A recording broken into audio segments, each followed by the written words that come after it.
Distinguished guests, ladies and gentlemen, good morning and welcome to the International Conference, NATO and Euro-Atlantic Security in a Geopolitically Competitive World, organized by the National Defense Institute.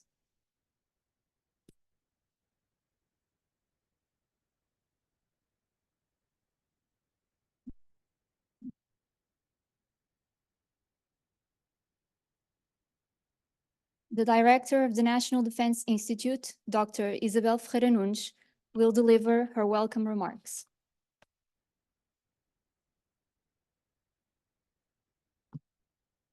Good morning, bom dia. Madam Secretary of State for Defense, thank you for your presence at the opening of today's conference.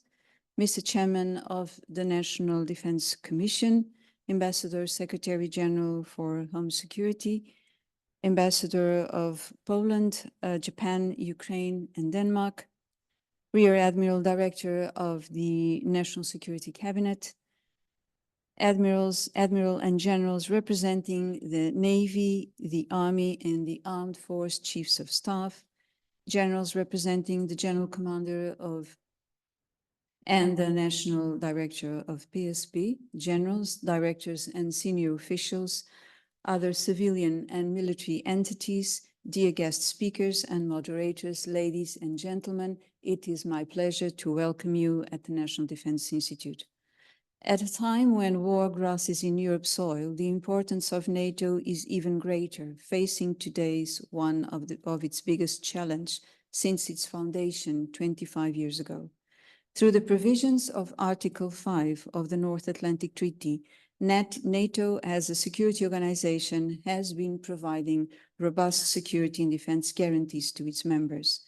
NATO is also a significant player in the international political arena, and it has always been a platform for innovation and free enterprise in the technological domain, connecting governments with science and industries.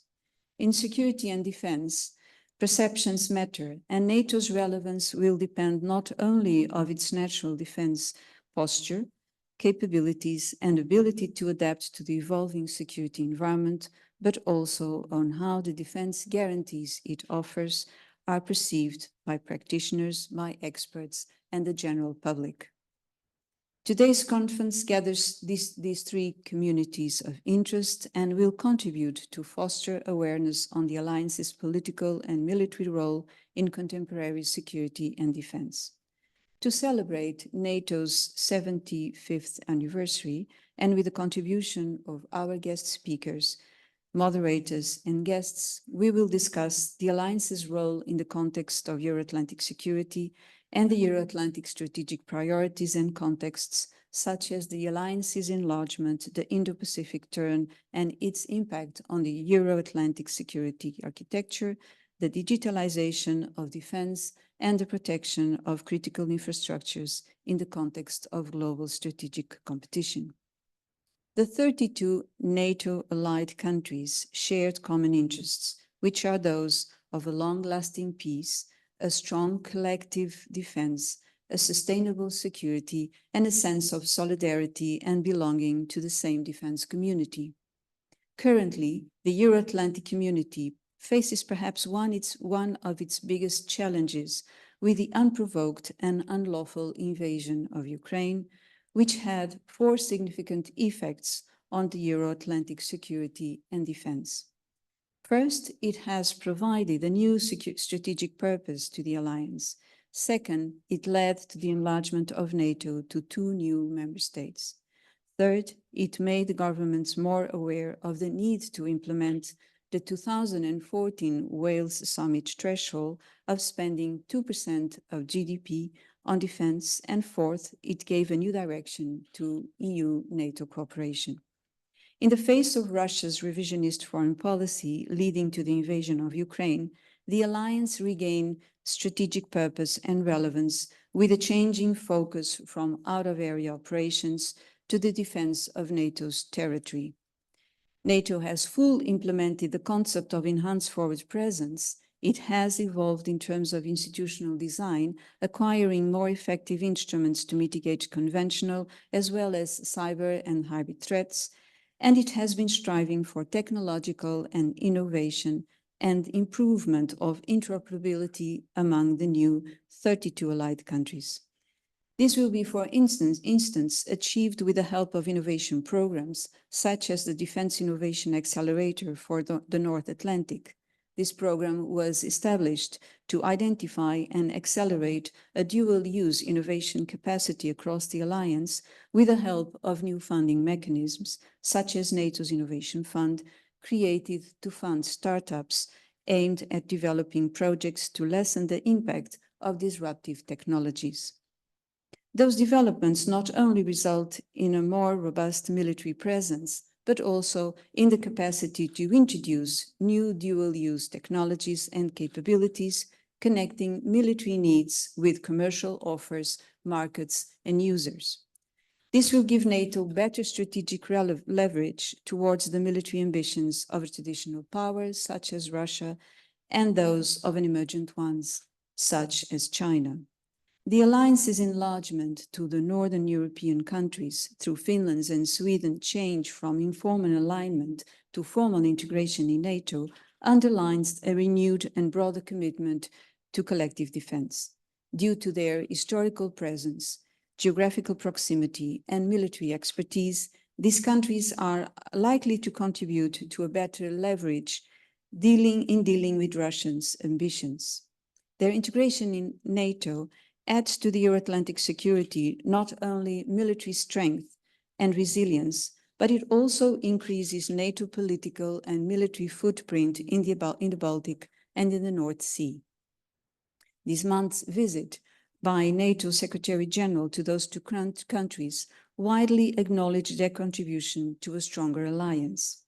The prospect of a future NATO enlargement to Ukraine has been preceded by the intention to appoint a senior civilian special envoy to Ukraine and to establish a NATO mission representation in Kyiv, a matter that it's likely to integrate the agenda of the Washington summit next July.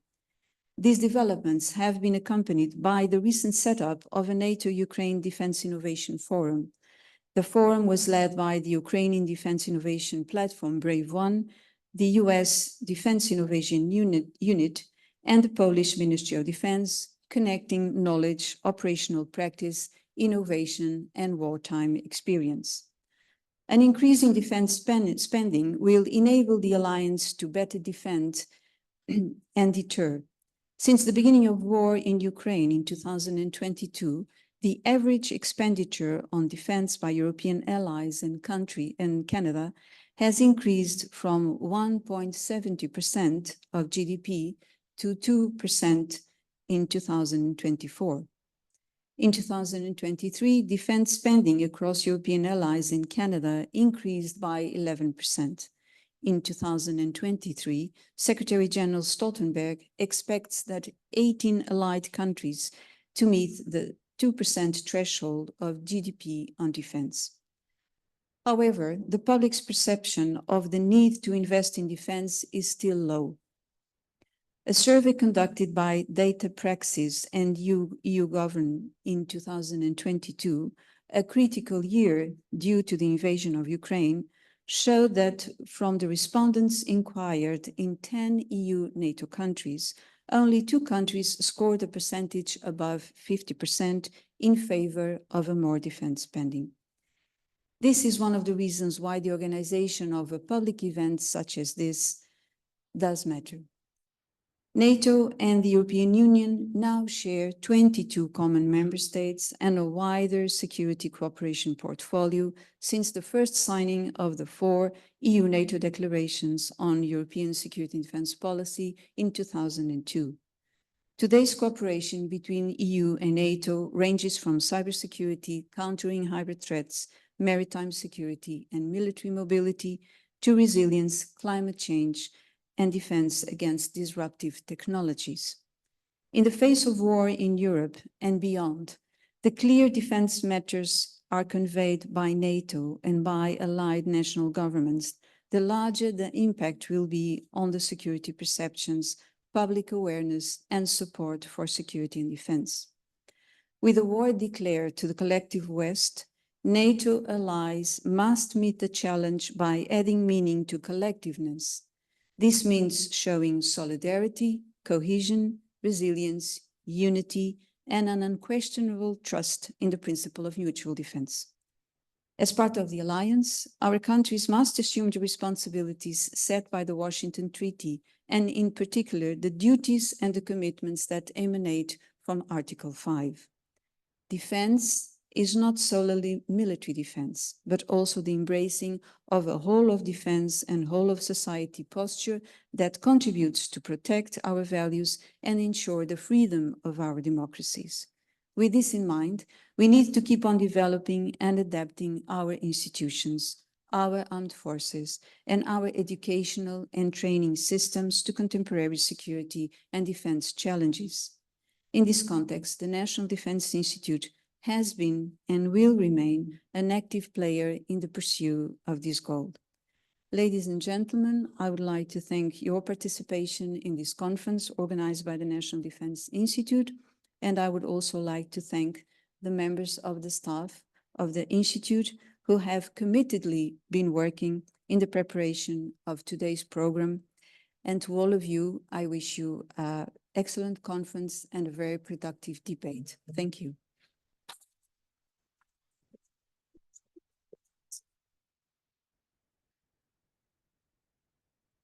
Madam Secretary of State for National Defense, Dr. Anne-Isabelle Xavier, will deliver her remarks.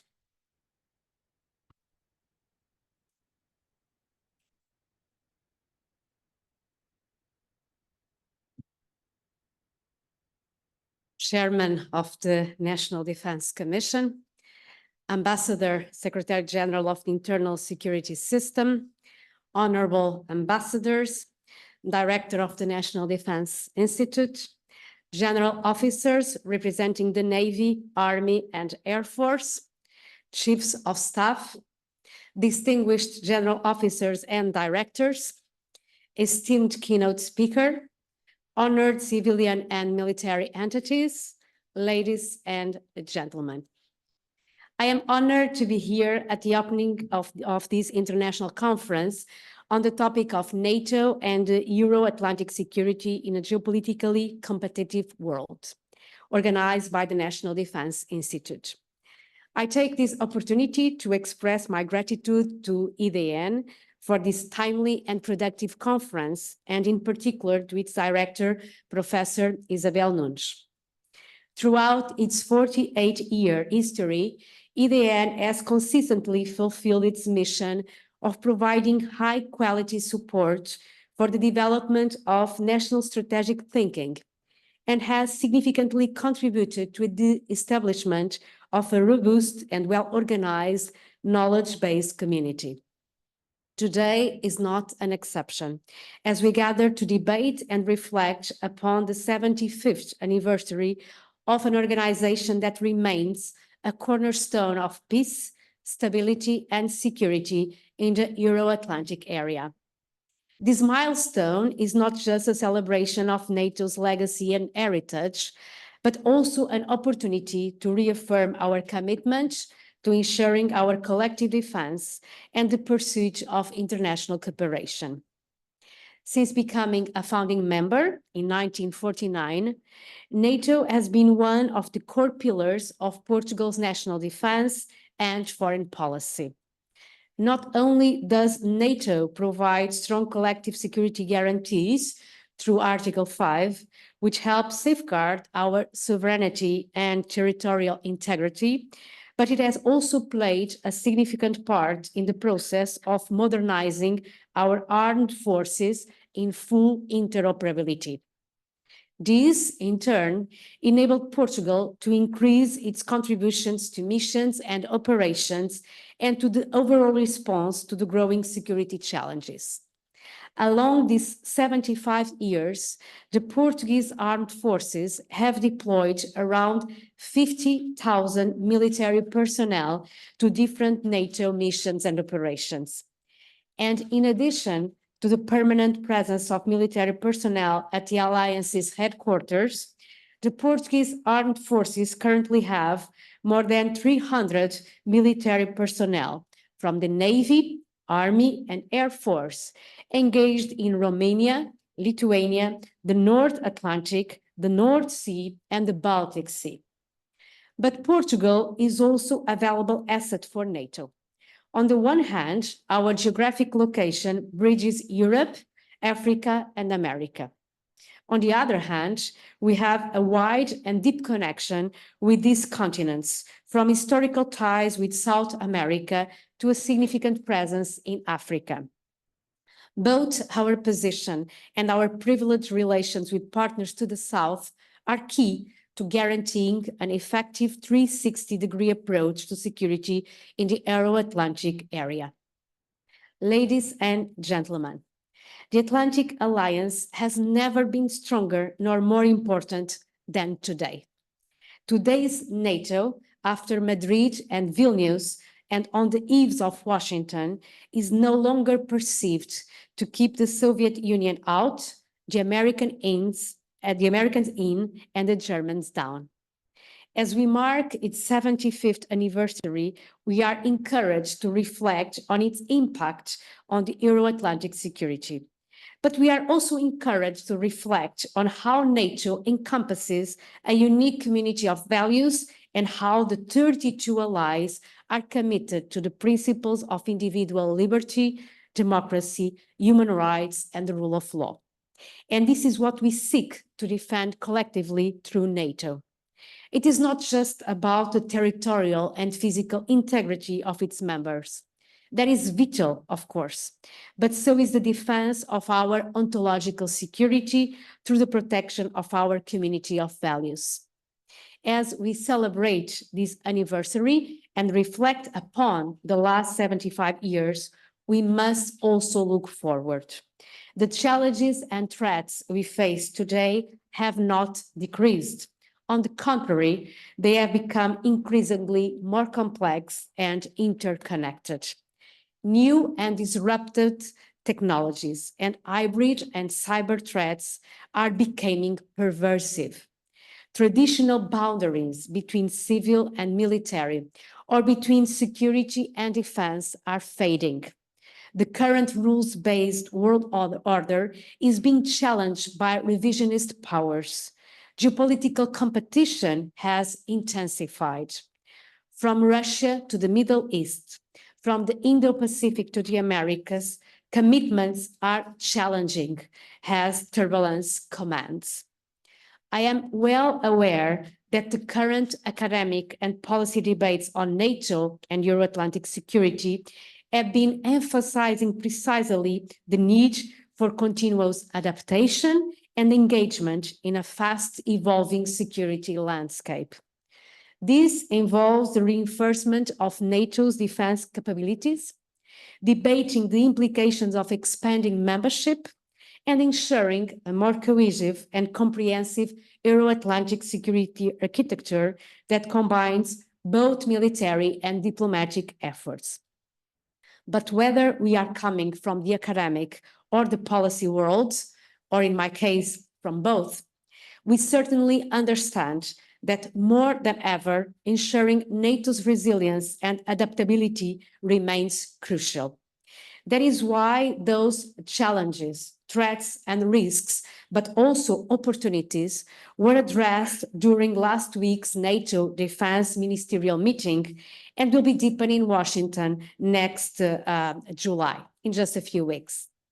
On our part, Portugal remains fully committed to the Atlantic Alliance and to the values for which it stands. And we remain fully committed to continue working alongside allies and partners to address emerging challenges and to ensure a more safe and secure world today and in the future.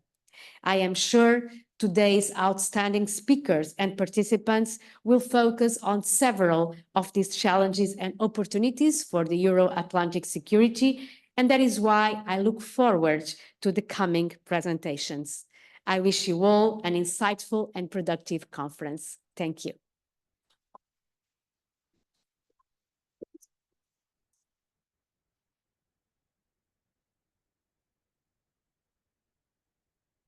Ladies and gentlemen, it is our pleasure to introduce our keynote speaker to the conference, Dr. Hanna Ojanen, Research Director at Tampere University and Adjunct Professor at the Finnish National Defense University.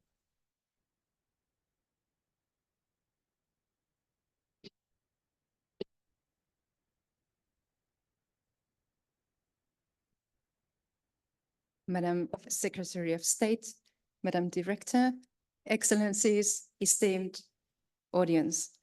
I am delighted and deeply honored to have been invited to give this opening keynote speech in this very timely conference and to speak about a topic that does invite reflection.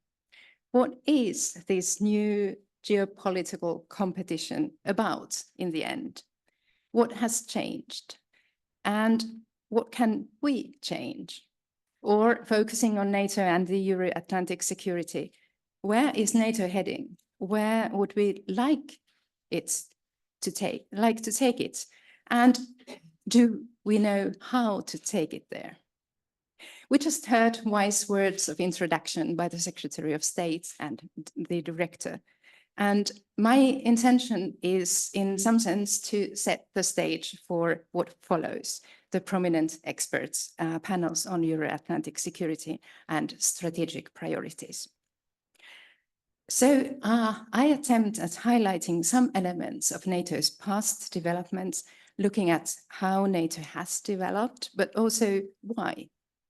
I'll bring a bit of Finnish perspective too, pondering on how Finland joined NATO and why it joined, so as to highlight the variety of national experiences of NATO.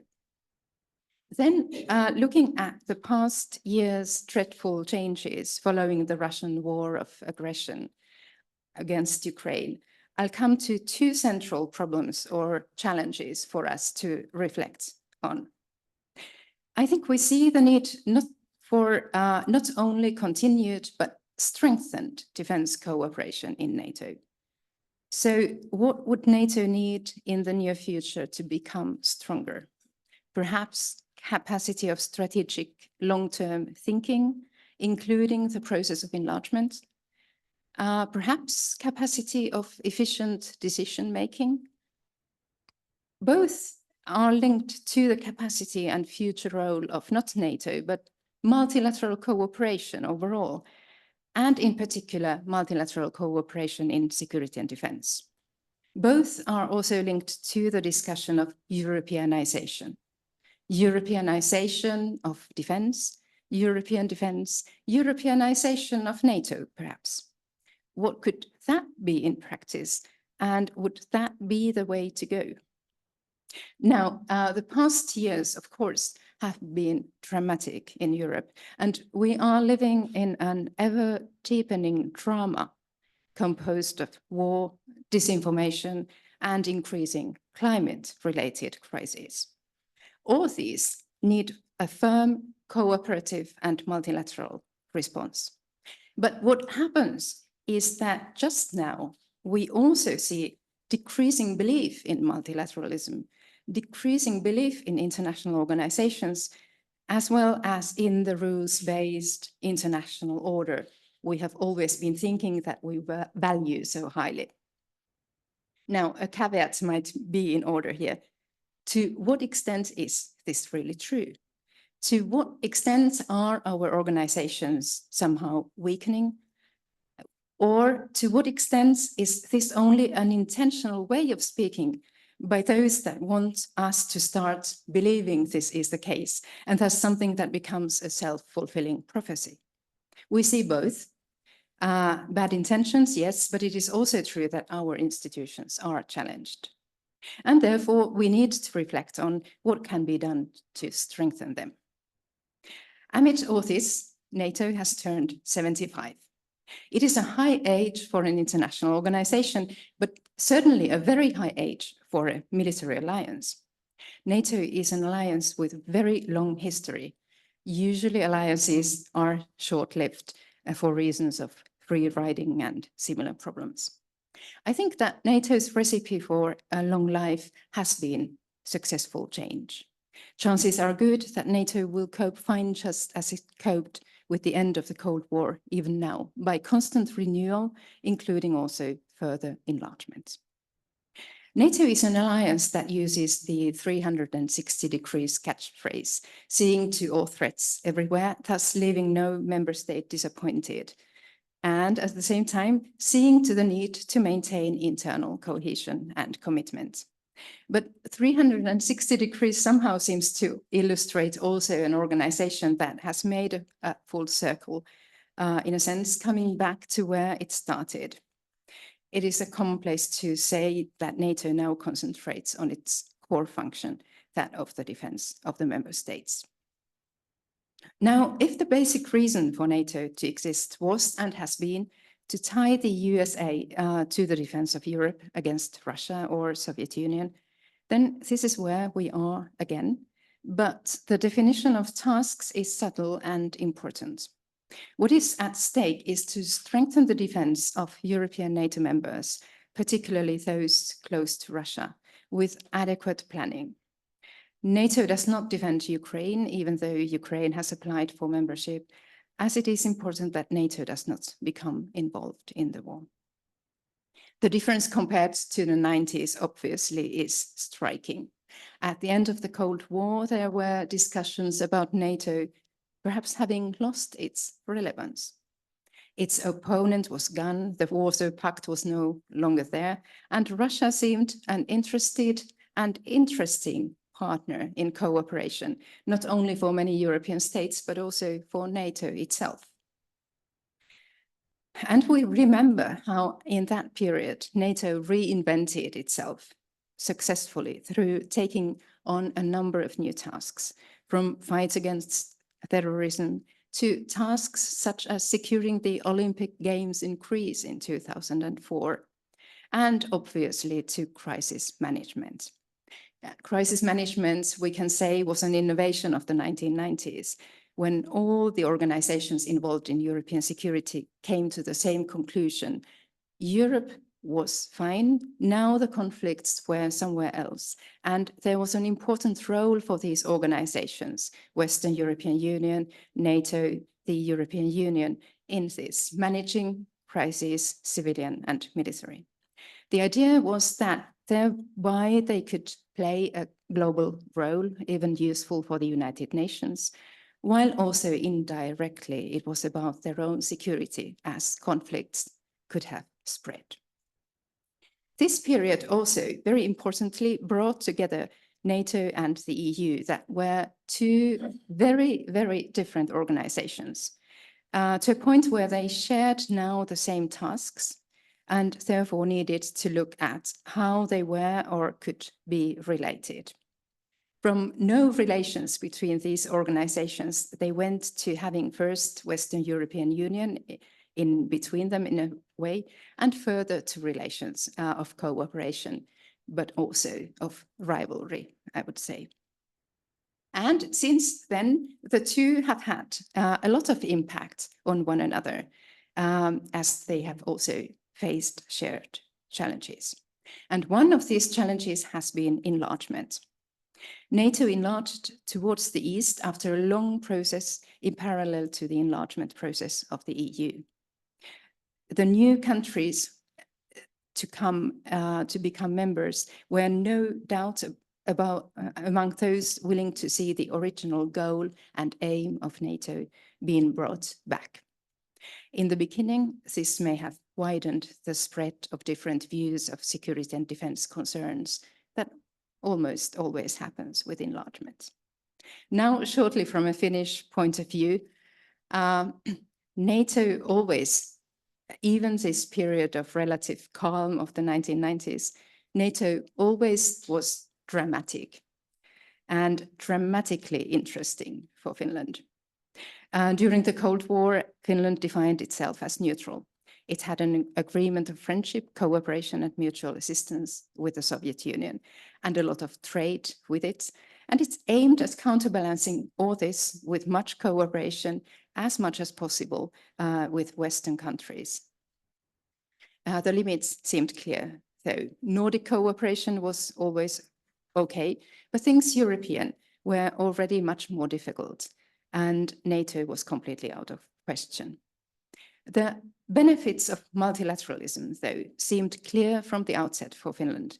Multilateral frameworks were the ones where a small country can influence even the bigger ones, frameworks that increase predictability for everyone. In addition to multilateralism, there is another feature too that seems to be characteristic of Finland, and this is the importance of finding at all times the right reference group. The Nordic countries were excellent in this, with their positive image in Europe and more widely as progressive countries that did not concentrate on trying to drive their own agendas and their own interests, but somehow looked for solutions that were good for all. At the end of the Cold War, Finland then was quick to follow Sweden to the European Union. But not only that, it was circling about and around NATO and NATO's new collaboration schemes, notably the North Atlantic Cooperation Council, NACC, where Finland ended up as an observer already in 1992. While Finland was getting closer, it was even more keen on getting closer on its own terms. It seems a lot of effort was put on keeping Finland separate from the group of countries in Eastern and Central Europe that at this moment in time sought membership in the two organizations.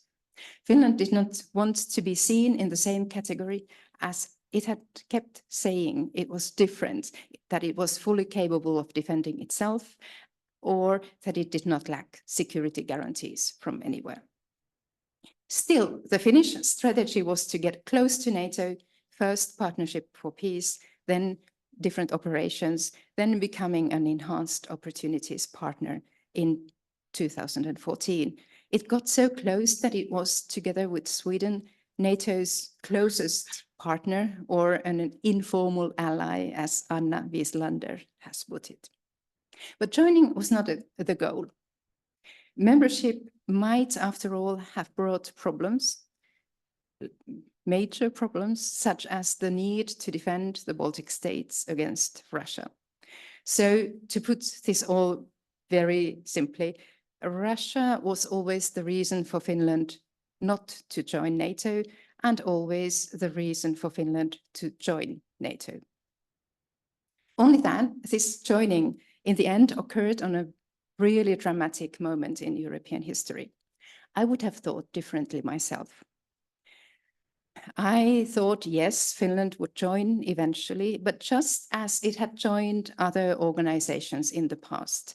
Once the organizations get politically uncontroversial, once everything is fine, once the weather is beautiful, once the organizations perhaps have lost their centrality a bit. But now everything was different. Finland decided to apply just when Russia had invaded its neighboring country, perhaps to reply to this dramatic action by something equally dramatic and game-changing, a complete policy change in defense. What we now see in Finland is a new reference group that is Nordic-Baltic. But even more, we just saw, for instance, some days ago, Sweden and Finland taking part in the Bucharest 9 or B9 format, a format that was established after Russia's annexation of Crimea by 9 allies from the eastern flank. Another word that wasn't that much used in Finland before.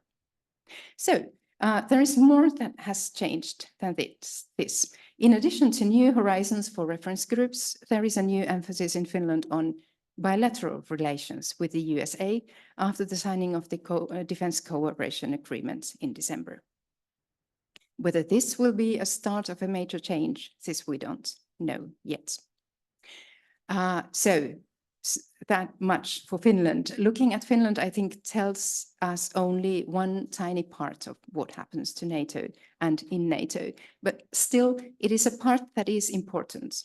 The member states are different and all of them need to reorientate to some extent, but they all also shape NATO.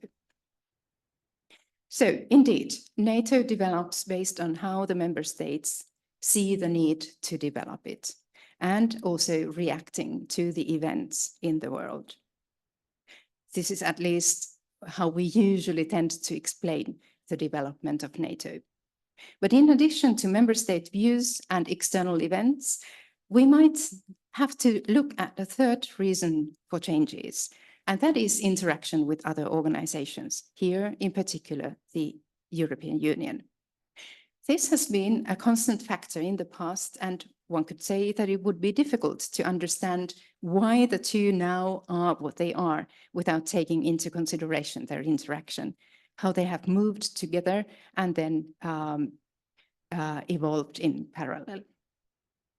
Now, it would be interesting to see whether the EU may serve as an example even in discussions about decision-making in NATO. I already mentioned the differences between the member states. These differences or lack of internal unity may sometimes mean that the alliance is not capable of acting quickly or taking decisions. Still, we are living times when big strategic decisions are needed.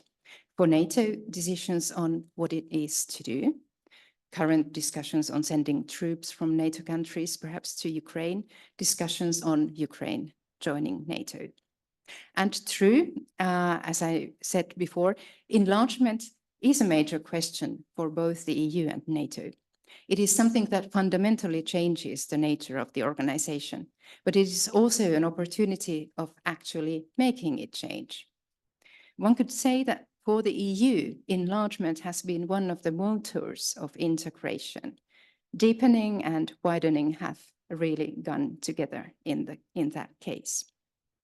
And yes, NATO is very different from the EU. The EU has changed a lot. NATO still has its basic treaty from 1949.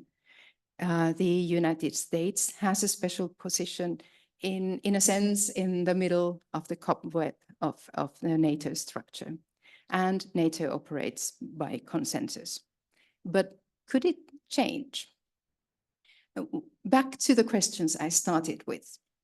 The capacity of strategic thinking, including enlargement on long term, and capacity of decision-making and efficiency.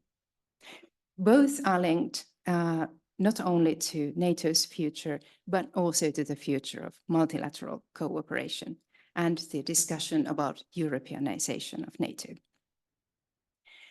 What is that Europeanization then? The EU model of defense is developing quickly. One starts to think more and more about using not only voting, but qualified majority voting in foreign and security policy. There are supranational powers involved in defense questions through the role of the Commission, in defense industry and financing, through the European Parliament when it comes to budget, and both for legislation and infrastructure that is needed for instance, for military mobility. And this is really something new in history. There has never been an international organization in the field of security and defense that would have supranational features. We would know why. We have always thought that security and defense is the one among different policy fields where a state would not relinquish its sovereignty. And still, this is what is happening or might be happening. This is one of the big changes that we don't see even when happening in front of us, or we don't understand its consequences. Defense policy, in a sense, is becoming a policy field among others where cooperation can increase and deepen. Not that this would be simple. We can see that qualified majority voting might be efficient and quick, but we can also see the potential problems. It would expose the differences of views between the member states to the outside world. It could be used against the organization, and we could see all the problems for a country that is left in minority and feels sidelined. So, what would the Europeanization of NATO potentially be? Would it be this kind of slow bringing in of European elements of decision-making? Or would it simply be bringing in a European voice that has been crafted first in the EU structures, or simply hearing more of a European voice in NATO decision-making?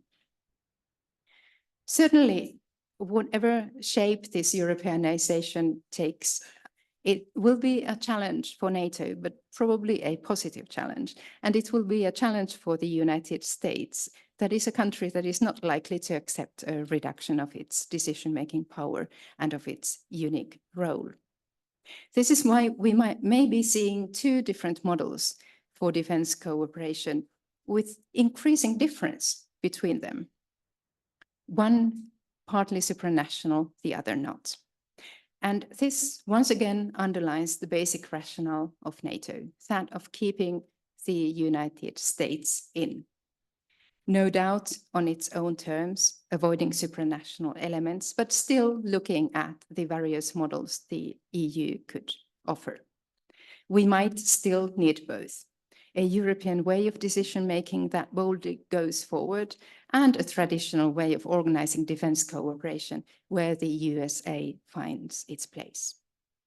Ladies and gentlemen, what is important to foster is to foster the organizations themselves and decidedly work for them in their different forms, not letting increasing bilateralism come too much into play.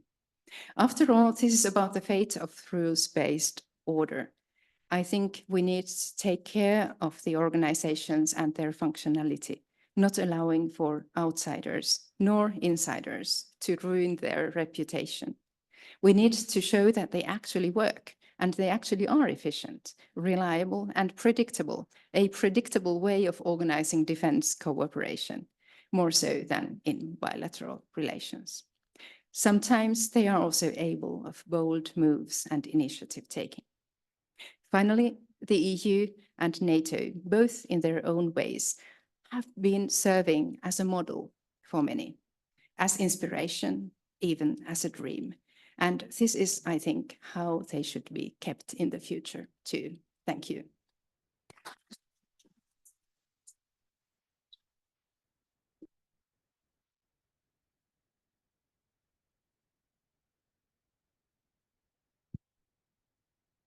Thank you, Professor Hanna Ojanen, for this introduction to this conference, so that we are not behind our schedule today, but perhaps we could take one question from the audience, if you would like.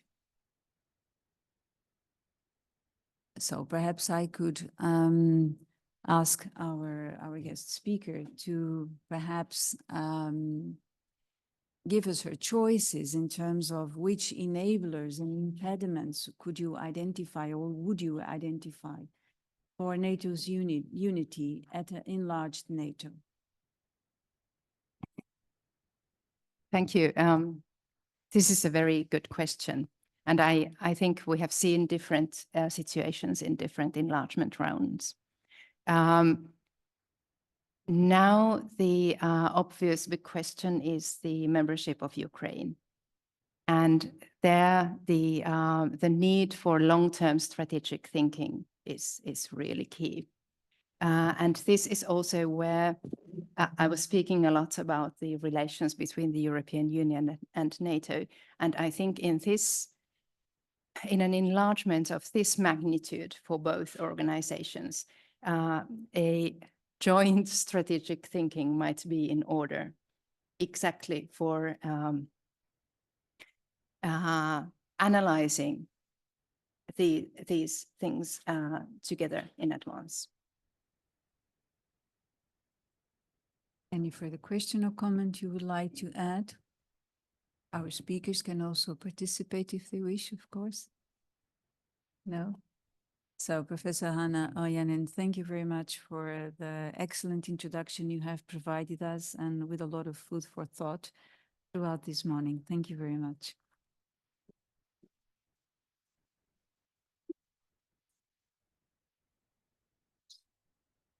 Ladies and gentlemen, now two thematic panels will follow. The first panel, dedicated to NATO and Euro-Atlantic security, will be moderated by Dr. Patricia Darnhart. We would like to invite Dr. Carlos Gaspar, Dr. Thierry Tardy, and Dr. Claudia Mayor to take their seats, and we welcome Mr. Richard Holtzapfel online.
Good morning, ladies and gentlemen.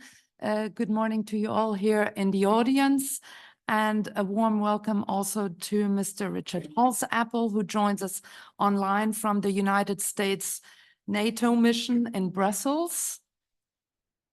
At the moment when we celebrate the success of NATO's 75th anniversary and the transatlantic security bond among its 32 alliance members, we are all aware of the huge challenges NATO faces due to Russia's ongoing unlawful war against Ukraine and the end of the Euro-Atlantic peace order. If this war has reinforced transatlantic unity on the one hand, it has also made the allies aware of the need for a stronger European role in NATO on the other. In addition, the overall geopolitical competition between the great powers reveals how the growing instability in East Asia and China's assertive strategy over Taiwan and its neighboring states cannot be separated from Euro-Atlantic security, and how this competition is also felt on the southern borders of the alliance in the South Atlantic, Northern Africa, and the Middle East.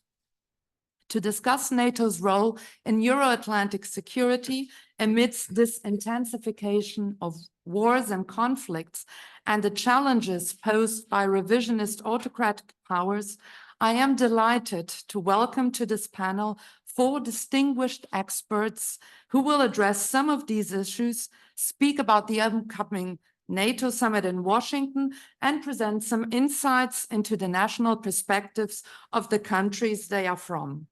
We will proceed the following way. Each speaker will speak for about 12 minutes in the order of the program, after which I will ask a question or two and give all the opportunity to reply or engage in a comment or question regarding the presentations of the co-panelists, if they so wish. And after that, we will open the session to the Q&A session to the audience.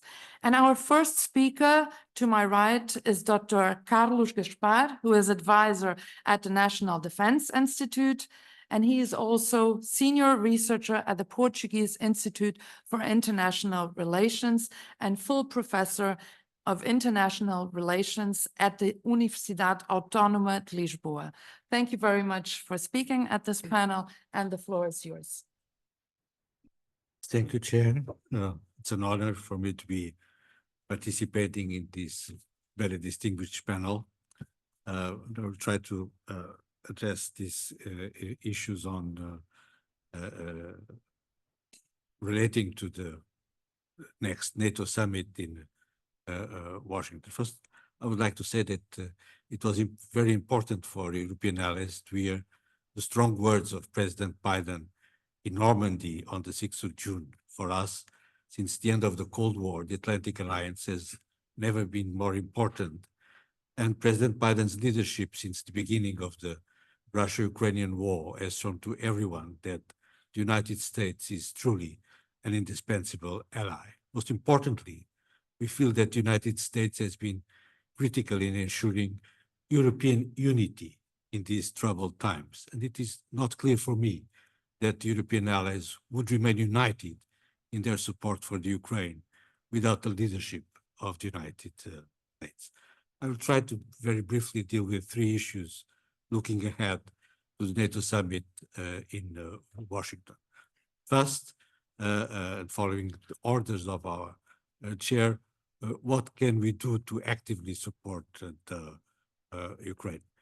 It should be noted that Portuguese public opinion is among the most supportive of the Ukraine since the Russian invasion. In fact, according to the last European Council on Foreign Relations poll on European public opinion, Portugal comes next to Poland and Sweden as the country where people are more concerned with the war and more supportive of the Ukraine.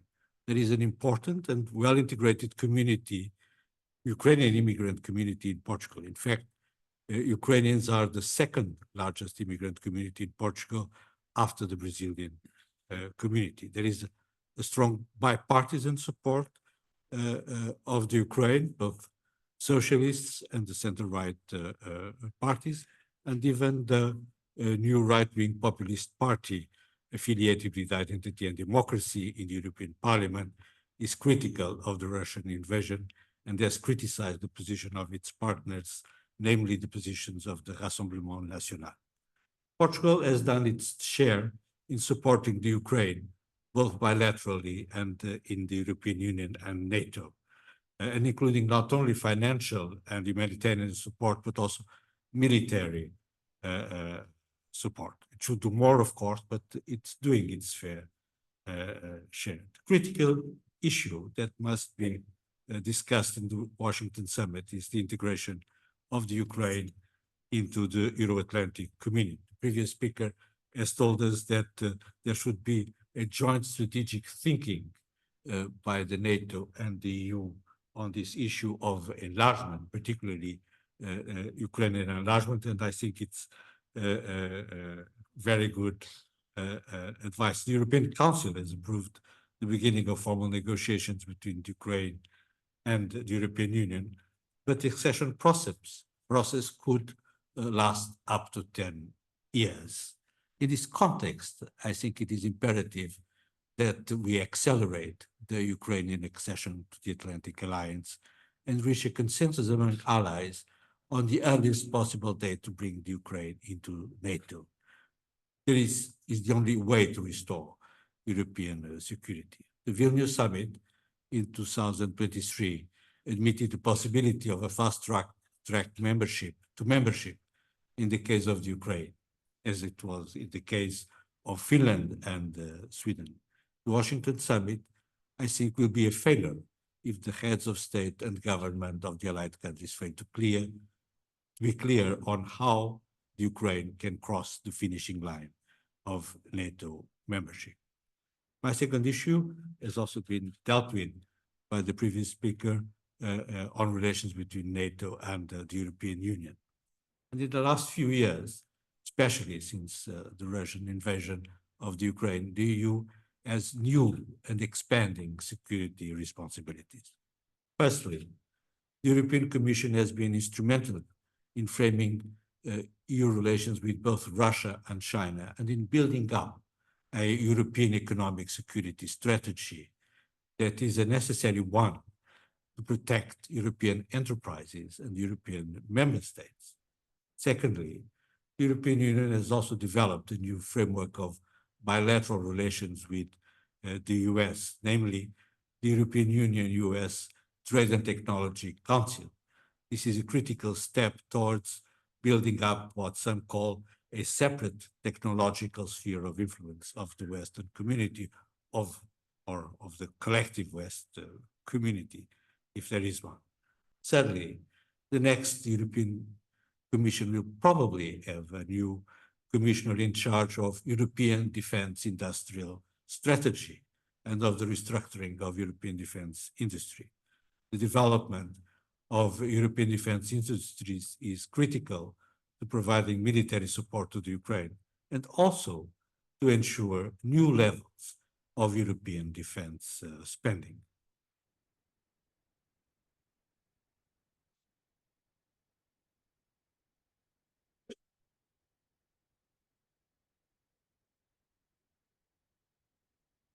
The new priorities of the European Union demand a new framework of relations with NATO and the strengthening of the European Union-NATO strategic partnership. My third issue is on NATO and the Indo-Pacific, which will be dealt with later on the second panel. But I think it's fair to say that the strategic convergence between Russia and China has created a new awareness among both European and Asian allies of the United States of the strategic interdependence between Euro-Atlantic and Indo-Pacific security. The NATO experts report on the Indo-Pacific partners published earlier this year uses this strong concept of strategic interdependence. And Robin Nibland, the former director of IISS, is already referring to an emerging Atlantic-Pacific community to deal with the new challenges. Certainly, the recognition of the Indo-Pacific Forum and the participation of the heads of government of Japan, South Korea, Australia, New Zealand in NATO summits since Madrid, reference to China in NATO strategic concept of 2022 are important indications that there is this new awareness of strategic interdependence between Euro-Atlantic and Indo-Pacific security. There is, of course, a debate between those who favor a regional Euro-Atlantic alliance and those who favor a global NATO strategy. But I think that the stronger the Sino-Russian Entente, the more necessary will be a global vision for a NATO strategy, or at least a NATO strategy that will take into account the changing continental order and the rise of the global East that is increasingly ready and willing to challenge the global West's rules-based international order. Final point very quickly on Atlantic maritime security. There is, namely among Portuguese analysts, a debate between those who favor concentrating on containing the Russian threat on NATO's eastern border and those who favor maintaining out-of-area operations in line with the 360-degree global vision, which has been adopted by the NATO concept. Clearly, the invasion of the Ukraine has made it imperative to concentrate on deterring Putin's Russia, but the conflicts in the southern peripheries have not abated. Indeed, through its private military companies, namely the Wagner company, Russia is intervening indirectly in the Sahel conflict and is potentially creating a new threat to the security of Southern Europe, especially after the withdrawal of French and American forces from the area. This rising threat should not be dealt with by either NATO or the EU, but by new coalitions of the willing, in which Spain and especially Italy must have a leading role. For Portugal, the most important issue next to the Ukraine is the issue of Atlantic maritime security. This is a critical security issue and one that remains an integral part of Euro-Atlantic security. NATO is responsible for the security of the North Atlantic area, and there are new issues in Atlantic security, not only in the High North, but also in the protection of critical maritime infrastructures, namely the sea telecommunications cables. Also, in the new framework of interdependence between Euro-Atlantic security and Indo-Pacific security, NATO and the Atlantic allies should expand their responsibilities and guarantee the security of the Atlantic as a whole. Indeed, I argue that our most important contribution to Indo-Pacific security is consolidating the security of the whole Atlantic. Thank you very much.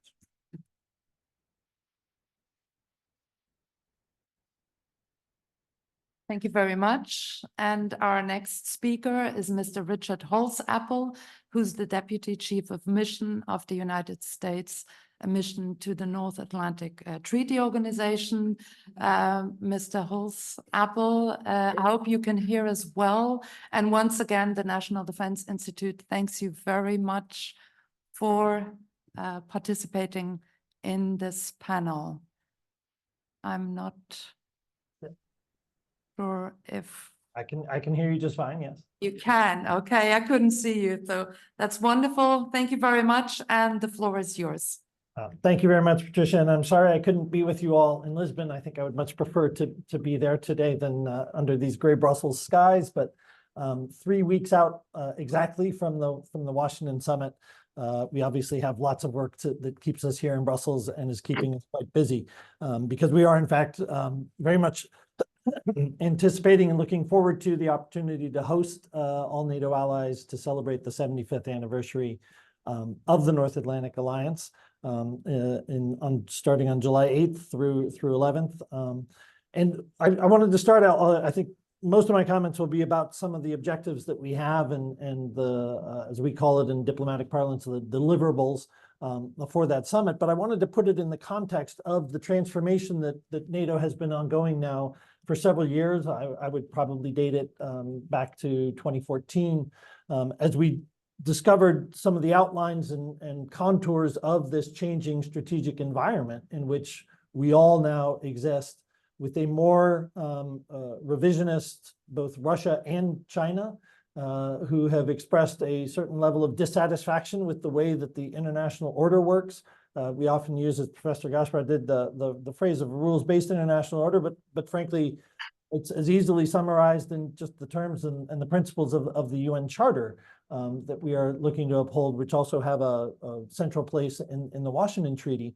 And what we've seen is that we have some significant powers that are not necessarily satisfied with that, and one in particular, meaning Russia, that has been quite reckless in the steps that it's been willing to undertake to try and recast that international order, most particularly in Ukraine. But I'm sure as all the audience there is aware, it is not only in Ukraine that Russia is engaged in this behavior, which is one of the reasons why it has such broader implications for us.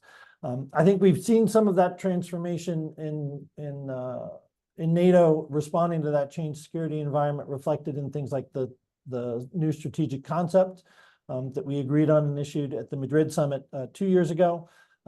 But also we've been seeing it represented in the developments in our military activities with the new defense plans, the new force model, continuing work that goes on that is vital to ensuring that we are effectively producing deterrence and defense, this new sort of primus inter pares of the core tasks that we have had at NATO for some time.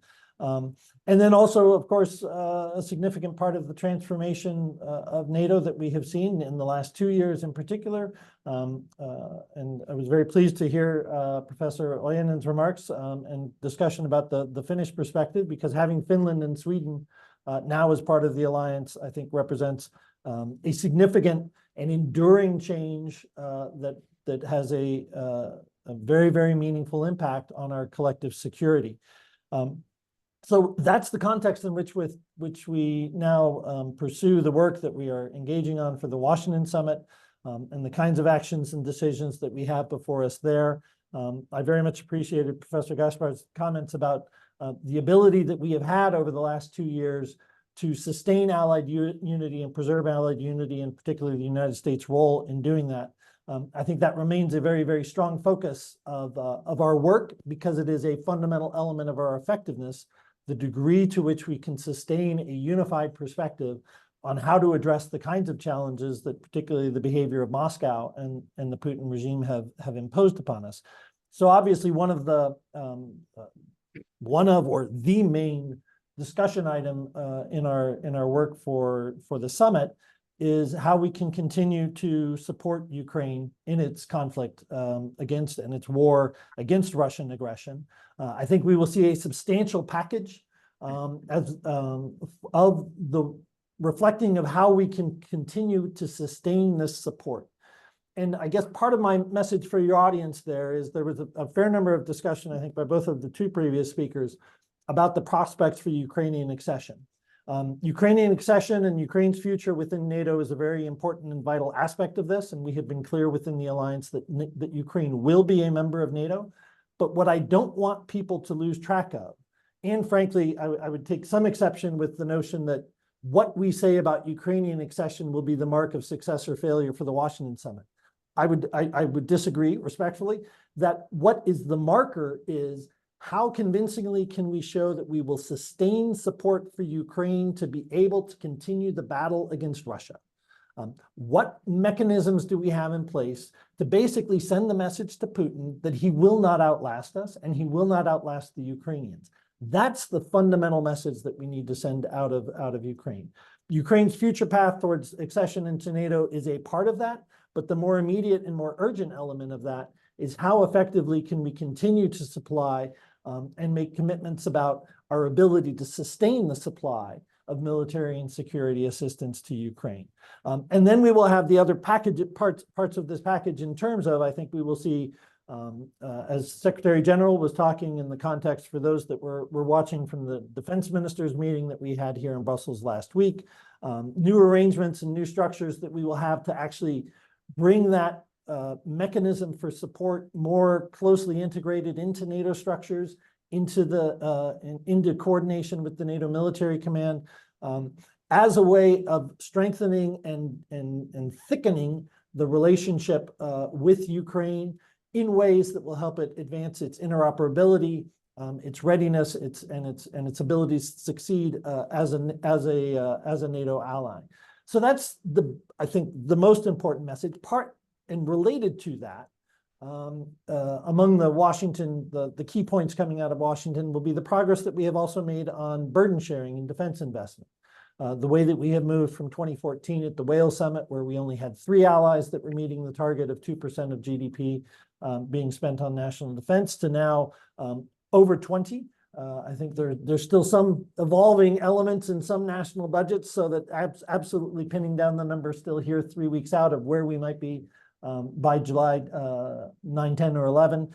There still may be little bits of additional news, but what we know quite clearly right now is that there is a very positive story, both in terms of European and other European allies stepping up in terms of increasing defense investment, a process that really started in 2014 but has accelerated over the last couple of years, in part because of the policies we've been doing at NATO, but I think we have to recognize in large part as well, unfortunately, thanks to Mr. Putin and his behavior, driving home the message to all our publics and our governments of just how important it is to do this kind of spending.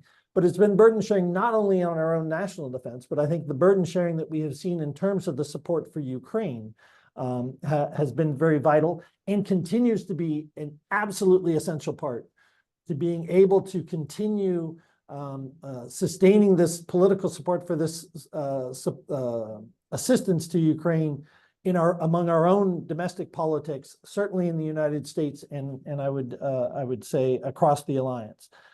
Related to that as well, though, is what we have been doing to try and improve our defense production and the activities of our defense industrial base. We have seen some worrying developments in terms of Russia's ability to amp up its production of ammunition and other kinds of military material. We need to be doing better on that. We need to be doing better on that for our own domestic, national, allied security requirements, consistent with the Wales Pledge going back 10 years. But we also need to be clearly doing better on that to be able to sustain the support and assistance that we're providing to Ukraine. And to reiterate, the reason that is so important is because the most fundamental message coming out of the Washington summit and from NATO allies, and as a result of NATO unity, is our ability to outlast Putin and the Russian regime, to support the Ukrainians for as long as it takes, and as long as they can keep up the fight. And so, excuse me. So those are, I think, the key pieces. We will continue to have some developments and improvements and forward action in terms of developing our defense plans, in terms of identifying the forces that are available to execute those defense plans. Happy to talk about that to some other degree. Professor Gaspar touched on a number of the others, and both speakers were talking about improving our coordination and interaction with the EU, which I think particularly when we talk about the defense industry and the defense production elements is increasingly critical. That also applies to our cooperation with our Indo-Pacific partners. Professor Gaspar was talking about the need to take more seriously or act more effectively in our partnerships to the south, where we still have significant security interests. And as Professor Gaspar was pointing out, we also see elements of Russian and Chinese activity. So all of these security challenges are clearly interlinked. I would also, the one subject I haven't heard previous speakers mention that I do want to highlight for the audience, in terms of an area where NATO continues to do serious work and needs to continue, are actually two additional areas. One is on innovation. It's related to the defense production plans, but how well we do at identifying and exploiting, in some ways, these new emerging technologies that have such an impact in our own military and defense spheres. And then the other one is to continue to work on resilience. We are seeing, as I'm sure many in the audience are aware, we've seen certain pattern of hybrid behaviors by Russia, by other actors inspired by or perhaps coordinated with Russia, engaging in certain activities. We've seen a number of allied government responses with that, with some of the arrests that have taken place. This all ties into why we think, from the United States perspective, it is so imperative for allies to perhaps go along a bit beyond just some of the traditional thoughts that we have about military cooperation and national defense cooperation, to understand how broader cooperation on resilience has significant security impacts. Security impacts in terms of how we are able to deter the threats, how we are able to respond to the threats, how we are conscious of how some of these elements of resilience are vital for sustaining our military's ability to operate, what we call military enablement. So I think that there's a number of things that we need to do in terms of sharing best practices, setting some standards, baseline requirements, as we've talked about over the course of the years on this work, about what our expectations, what our capacities nationally need to be to then provide and fulfill some of our Article 3 commitments to each other within the Washington Treaty, to be providing for our own national defense and providing for our own security to keep it secure. The resilience piece is a key part of that. And then the last thing that I look forward to in terms of the Washington Summit, although it doesn't necessarily have to happen at the Washington Summit, but will be hopefully a conclusion of the process of designating a new Secretary General, so that we are able to take due and appreciative note of 10 very, very successful years by Secretary General Stoltenberg, but also be preparing the alliance for continued future success. Let me stop there, and I look forward to others' comments and questions from the group eventually. Thank you.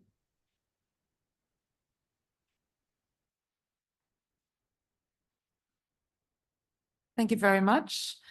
And now to our next speaker, Dr. Thierry Tardy. Dr. Tardy is an associate senior researcher at the Institut Jacques Delors, and he's a visiting professor at the College of Europe, both in Bruges and Natolin, and also at the University of Paris-Saclay.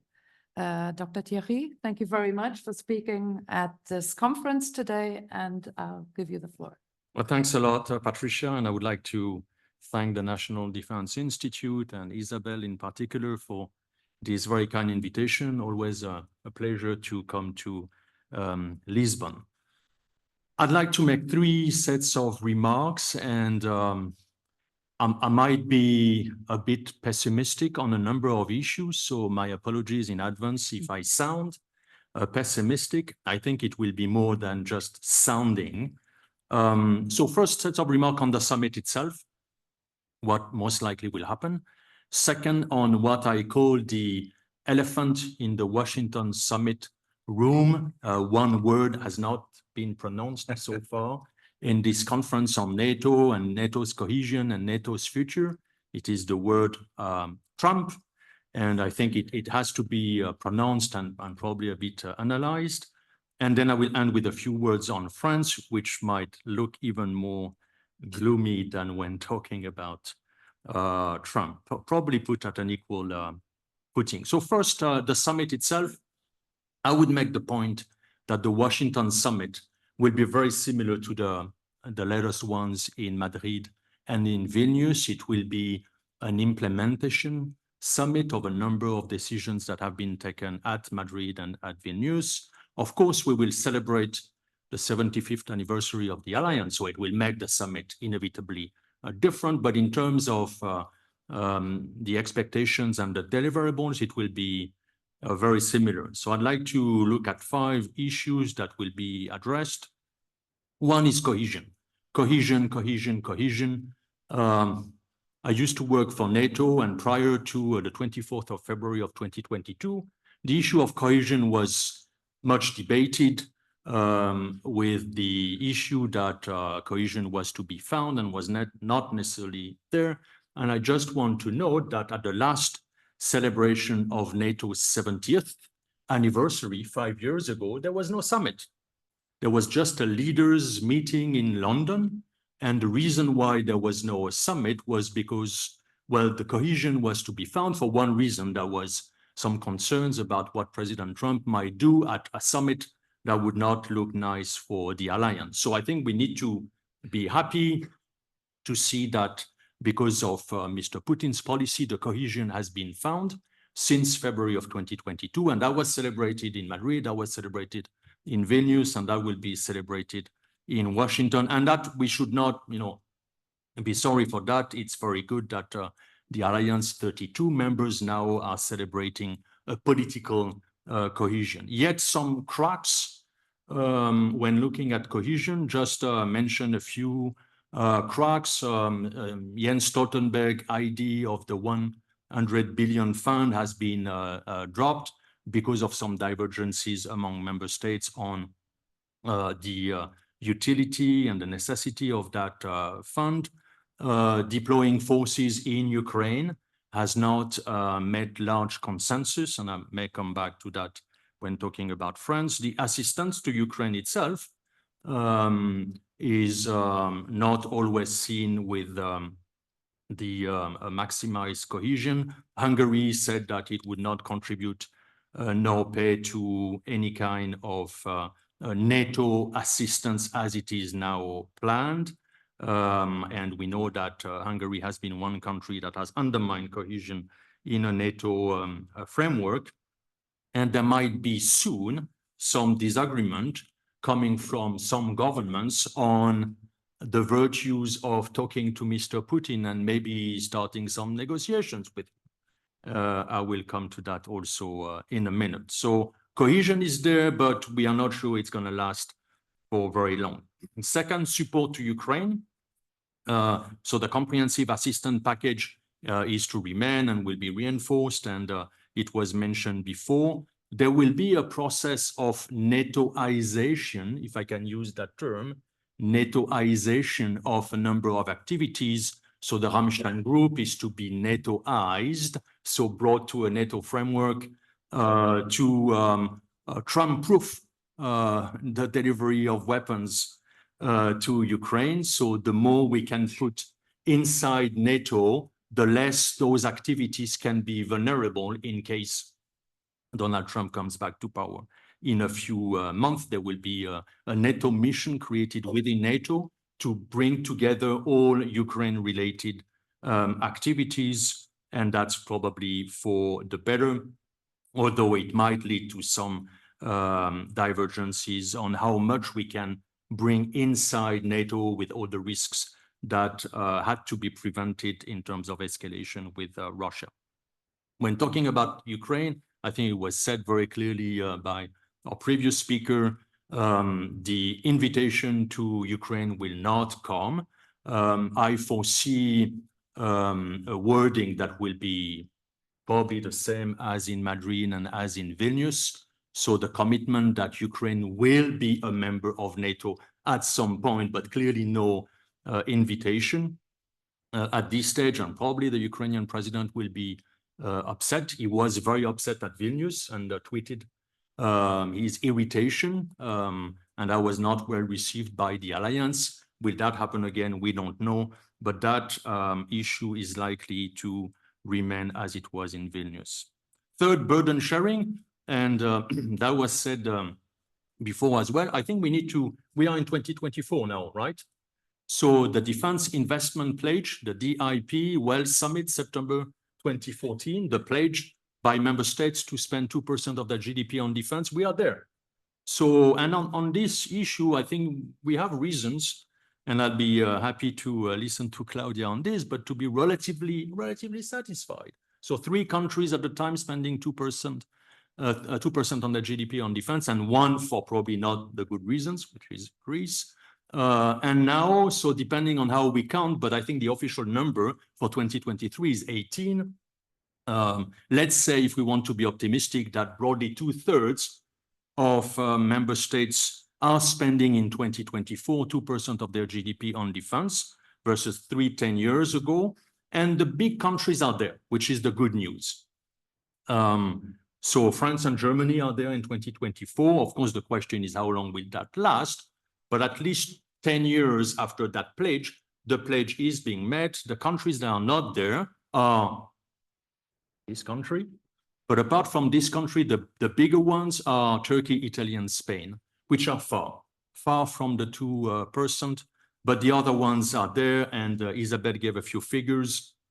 10 years ago, 1.47% was the amount of money against GDP spent on defense. And now we are at 2% collectively, which is probably good news. Fourth issue, partnership. Here, I will not say much, apart from the fact that partnerships, and I will say that very diplomatically and respectfully, will not be priorities of the summit. And I don't think that they have ever been to a large extent. So there are 2 issues here, if I put aside Ukraine as one important partner of the alliance, but Indo-Pacific will be there, and the 4 countries are going to be invited, the so-called IP4, Indo-Pacific 4, Australia, New Zealand, Japan, and Korea. Whether that means that this area is becoming a priority of the Atlantic Alliance, I don't think so. And I'm happy to come back to that in the discussion. It is important, but in terms of priority, I don't think that's the case. And I don't think either that the European Union is a priority, simply because the priority is elsewhere. Priority is Russia, the second priority is Russia, and the third priority is Russia. And in that picture, I don't think that the European Union is going to be a priority. We can deploy it, but I think that's what is happening. And fifth issue, new SecGen is going to be appointed. So the previous speaker, for diplomatic reasons, did not want to name anyone, but I think it's known that Mark Rutte, former Dutch Prime Minister, is going to become the next SecGen, unless something happens, but I think it's unlikely at this stage. So after 10 years of Jens Stoltenberg, Mark Rutte is most likely going to become the next Secretary General. Second issue, the elephant in the room, which is simply the prospect that Donald Trump is going to come back to power on the 25th of January of 2025.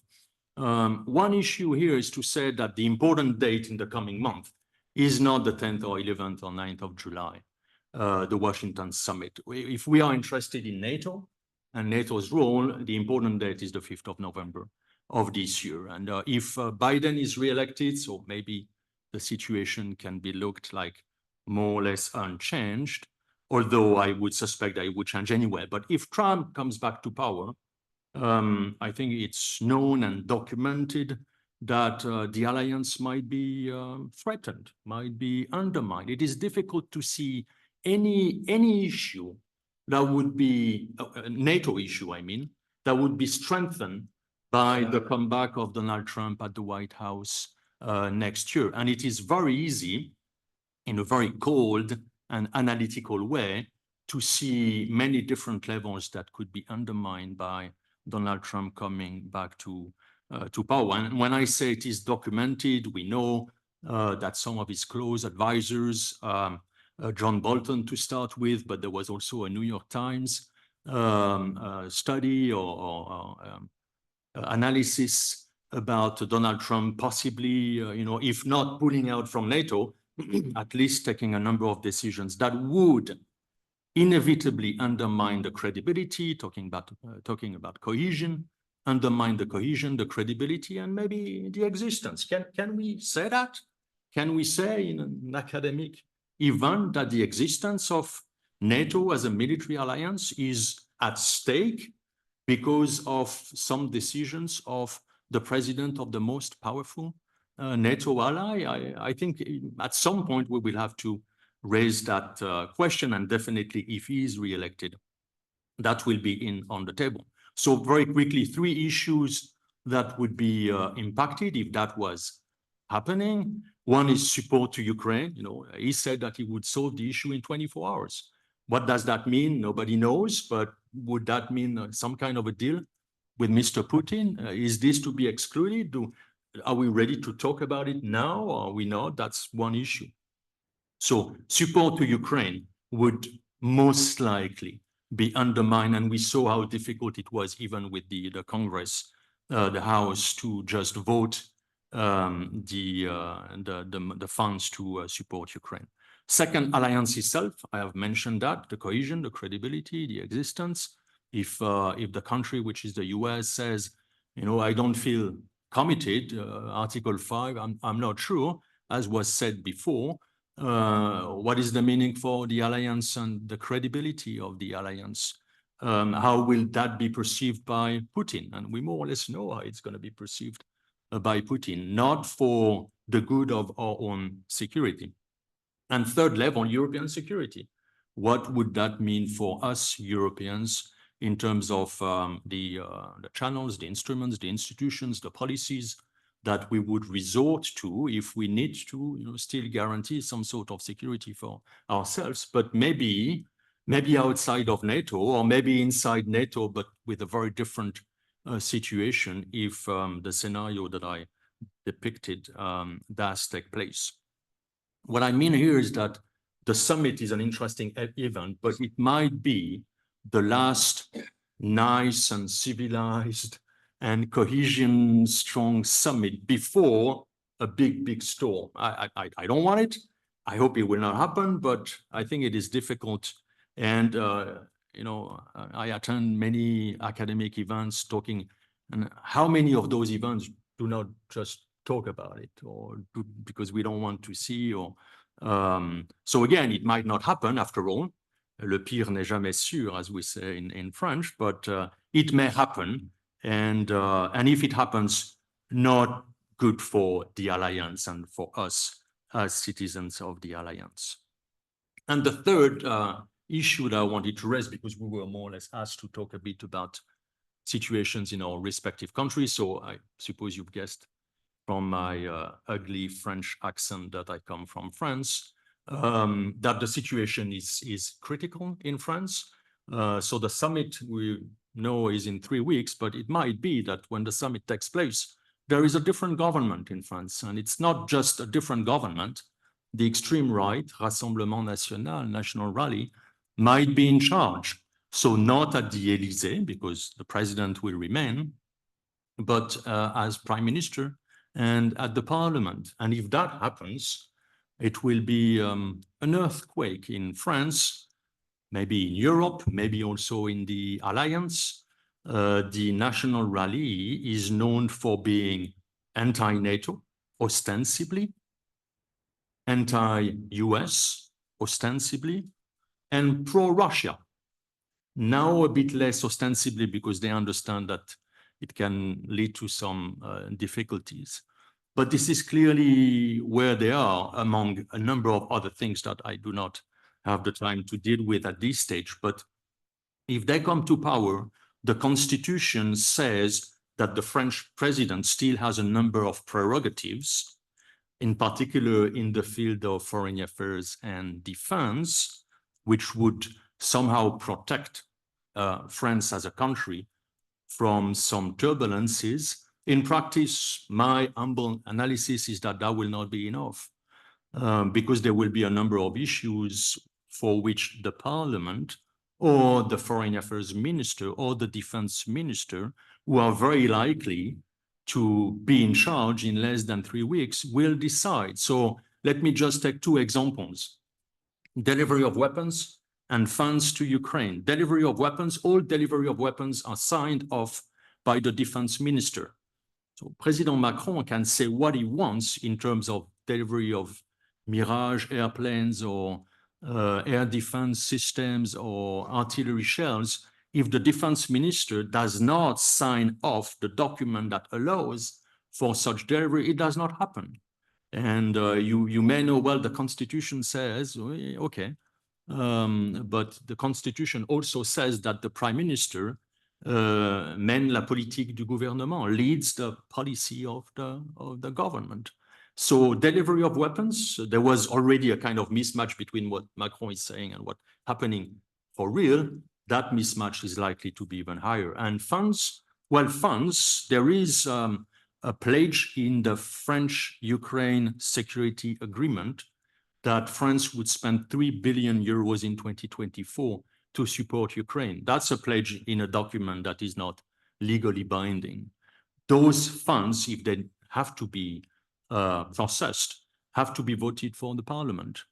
And it is very likely, again, it's no certainty, but very likely, I would say even more likely than the previous scenario that I depicted, if the Rassemblement National is in charge in less than 3 weeks, it's unlikely that they would vote, or at least this is going to be more difficult. In terms of narrative and European security-related issues, you may agree or not with what the French president has been saying over the last few years about the necessity to empower Europe, and but that narrative is going to be weakened and undermined by this cohabitation, which is what may well happen in less than 3 weeks. If that happens, if you look at Euro-Atlantic security with the US maybe less committed, and if you look at the propensity of Europeans to take for themselves some responsibilities, probably France would be an important ingredient in that process. It's very likely that France will no longer be in a political capacity to play such a role. And I just need to insist on the fact that it's not the gloomy, pessimistic academic who says, this is going to happen, we need to wake up. For the first time since 2002, when Jean-Marie Le Pen reached the second round of the presidential election, there is almost unanimity in France in terms of political commentators to say it's going to happen. This time, it's going to happen. And I'm concluding by saying that when looking at NATO and the threats and the defense alliance, there are 2 issues. And as political scientists, we are familiar with the threats from outside and the threats from inside, right? So there are threats from outside, clearly. And Russia is the best example of the threat coming from outside. But there are also threats coming from inside. Us voting for governments that have maybe very different views on how to respond to those threats, and who might even see those threats as non-threats. Non-threats. I mean, if you look at what Marine Le Pen and Jordan Bardella say about Putin, he's an okay guy. He's a decent person. We need to understand him. So threats coming from inside might be around the corner, and that makes me very pessimistic. I'm sorry. Thank you.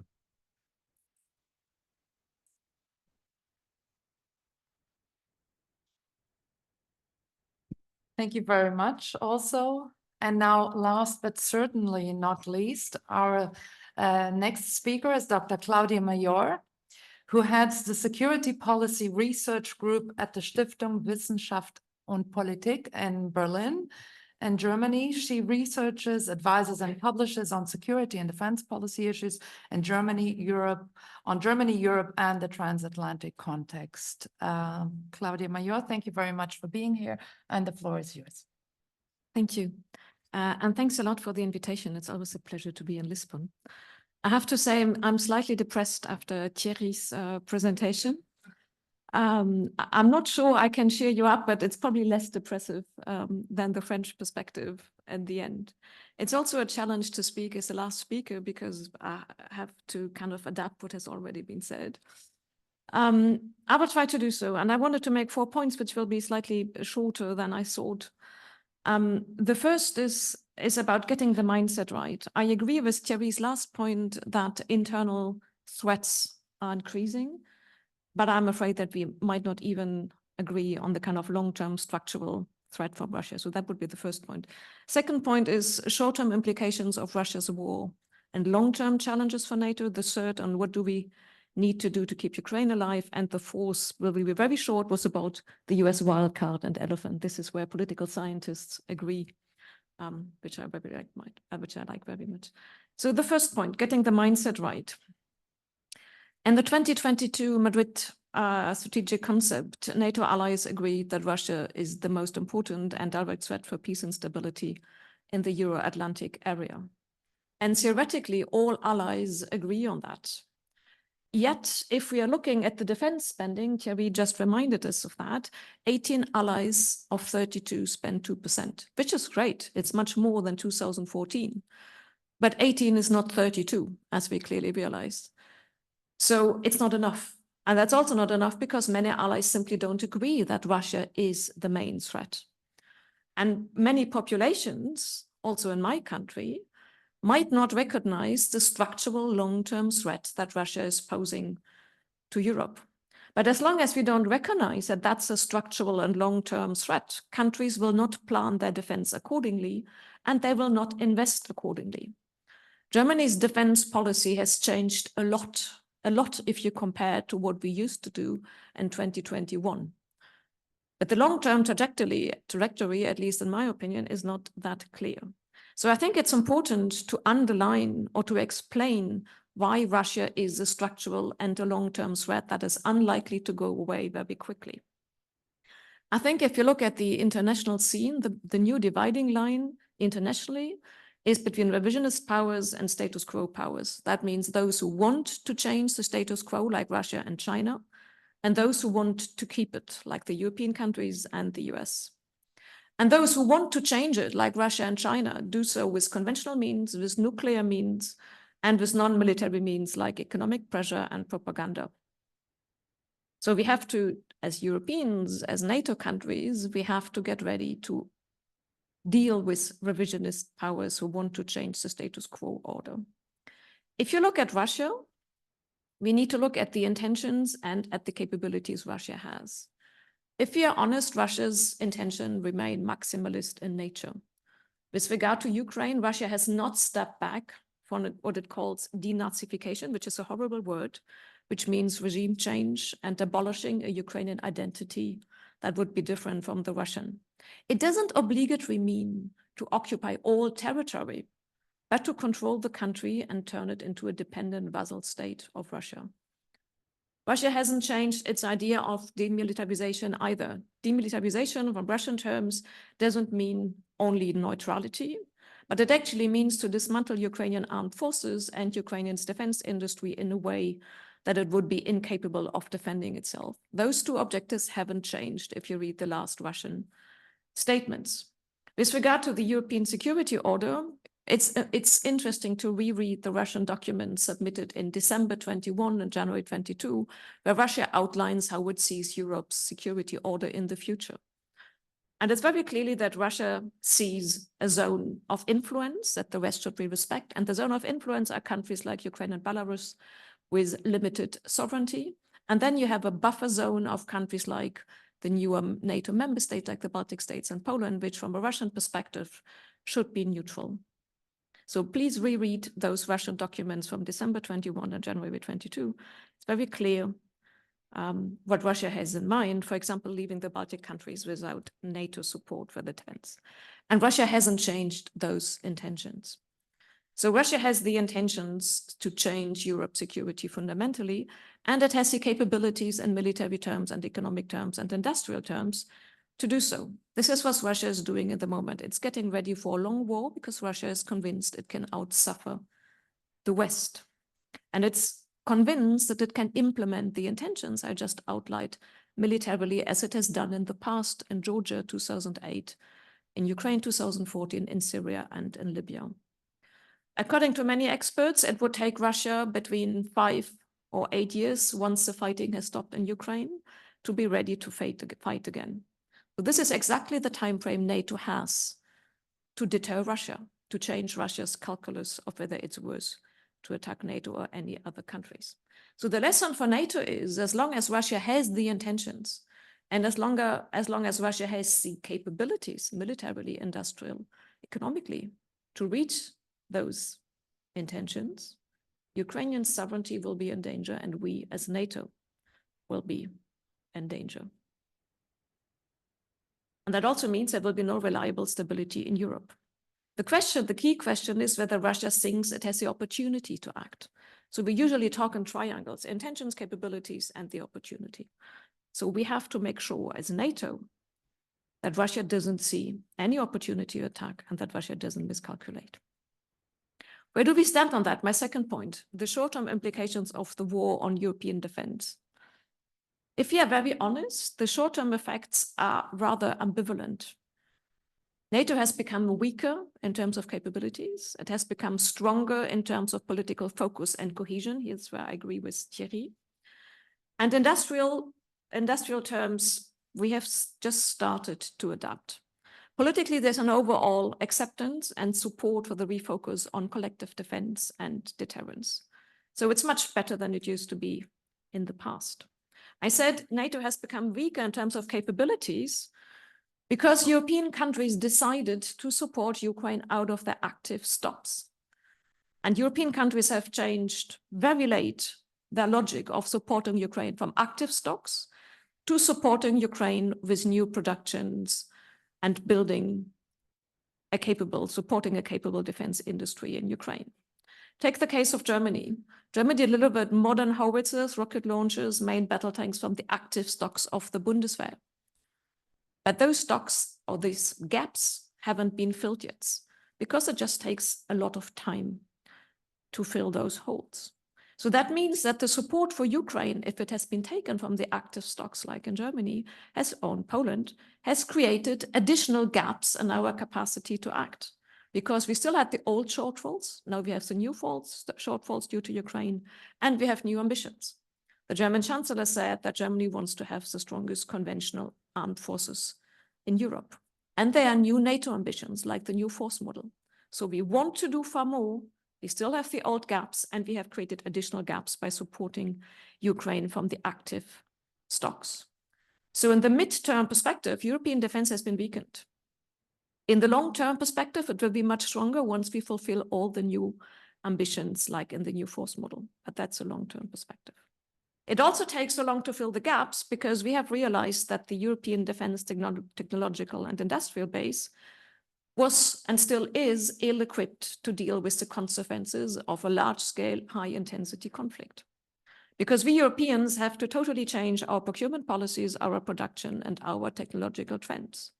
Over the last 30 years, Europeans have focused on fewer, precise, highly advanced weapon systems. And we totally neglected massive employment of low, medium tech solutions.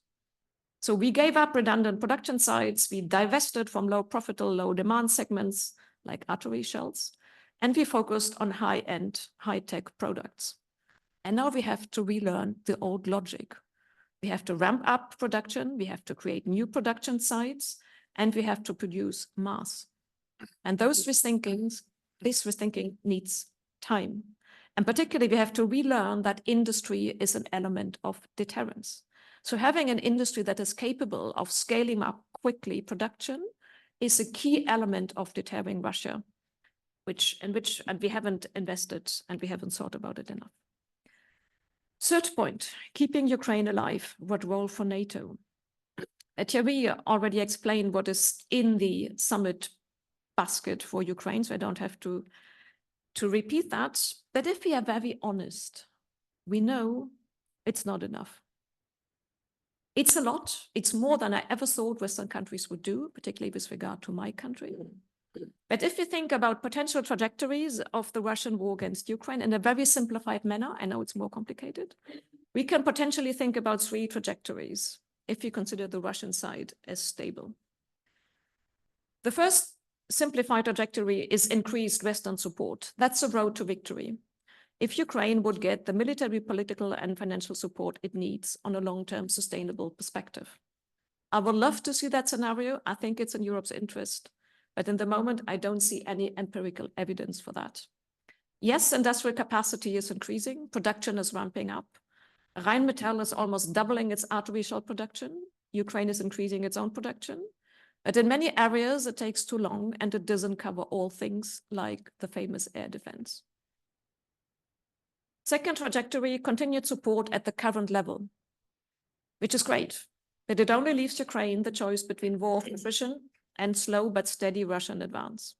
It doesn't give Ukraine the power to put pressure on Russia to change its calculus or to substantially liberate territories.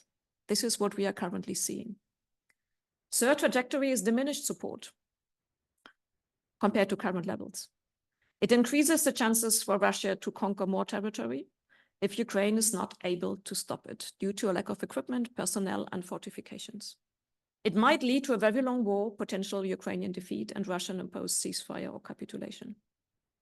In the moment, empirical evidence, not what I wish for, just empirical evidence, is pointing to option 2 and 3. More 3 actually than 2. In both options, Ukraine might be forced to accept a ceasefire on Russian terms, which I would rather qualify as a capitulation.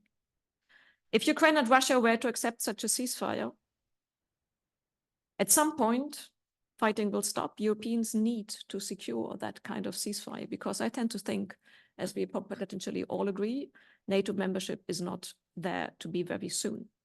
And if there were such a ceasefire without NATO membership, Ukrainians have to ask, who will ensure that ceasefire or comparable agreements? Who will enforce rules if one party breaks them? And who secures deterrence and defense for Ukraine beyond that ceasefire in order for Ukraine to survive or even to prosper? If Ukraine is not admitted to NATO, other formats will be required to secure a ceasefire. And that also means that even an end of the fighting doesn't mean less to do for Europe, but probably more long-term and differently, as long as Russian intention, which I initially outlined, remain unchanged. Just a quick reminder to explain what that means precisely. The border between Russia and Ukraine is about 2,200 kilometers. The border from Ukraine to Belarus is about 1,000 kilometers. How did we do that in the past? We often quote, at least in the German debate, the Korea example. After the ceasefire in 1953, the US stood up as the main security guarantor for South Korea. And everybody understood that if someone would attack South Korea, the US would be in the game. The US stationed troops and nuclear tactical nukes until 1991. You still have 30,000 American troops in South Korea. The ceasefire line between the two Koreas is 249 kilometers, 249.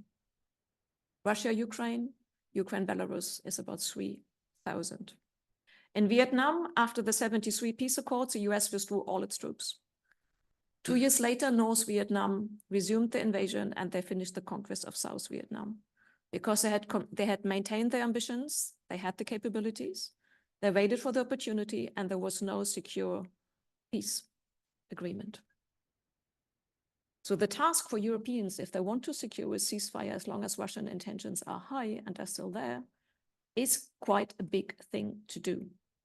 Last point, finishing very quickly, because Thierry made the main points, is the elephant in the room or the not so wild card US.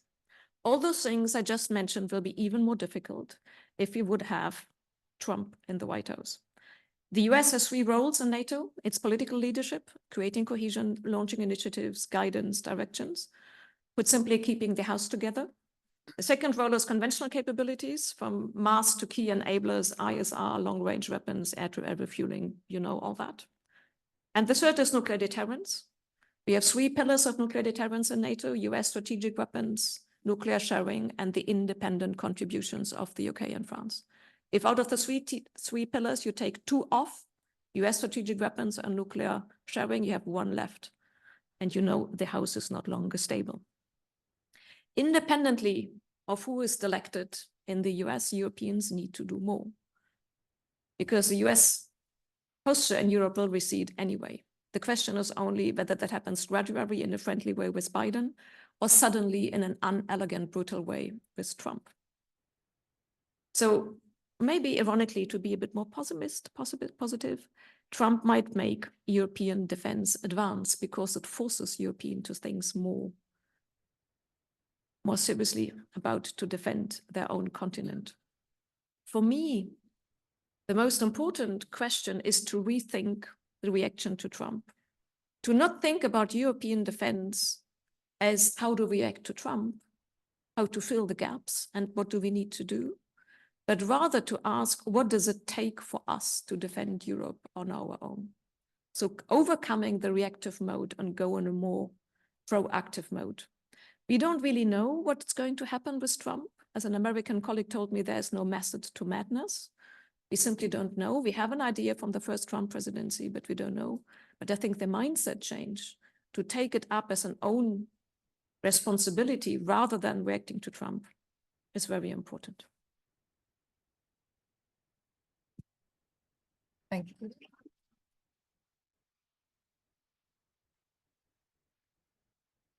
Thank you very much, Dr. Claudia Major. And looking at the time, I've decided I will open the audience. I will open the floor to questions, but maybe just to sum up in terms of what we just heard from our 4 speakers, I think it's clear we've entered a much more confrontational European security order. We all agree that Russia is the long-term threat and is no longer part in its current regime form of this European security order. And thirdly, that Ukraine has become part of this European security order. So to say, the borders have shifted, but the way in which Ukraine can get closer to NATO, that in fact is the difficulty. We've seen that membership will most likely not be offered at the Washington summit next month, but the way in which security guarantees can be enlarged, extended, a security package can be approved remains to be seen. As we've heard, domestic politics is absolutely crucial, not only in France, as we've seen, as we will see in the coming weeks, regarding the election results and the possibility of a change of government, of cohabitation with a president potentially of a different political color, and the implications that will have on France's standing within NATO, but also obviously regarding the upcoming elections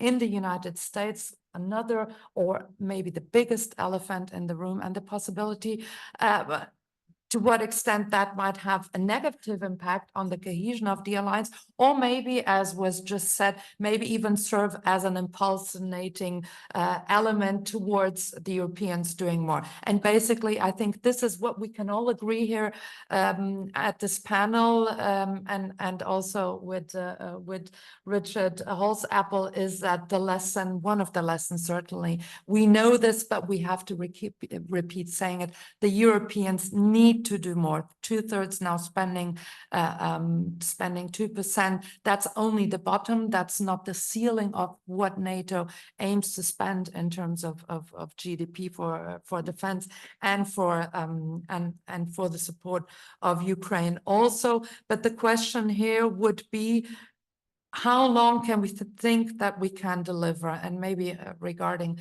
Germany, for example, because you mentioned the German government, of course, the Zeitenwende, maybe Germany was the member state, the European country that has undergone the biggest change in terms of changing its security and defense policy. But of course, one question is, can it deliver on the long term once the 100 billion defense fund runs out in 2017? So the question is, to what extent will the governments uphold their willingness to contribute to support to Ukraine and to the strengthening of defense and deterrence within NATO? And to what extent, and I'll finish here, can the governments and do they have the strength to have their public opinions on board? I think you all mentioned this, and the resilience, how to strengthen the resilience and how to make sure that public opinions, which are at the moment extremely stressed, one could say, with what is going on, to what extent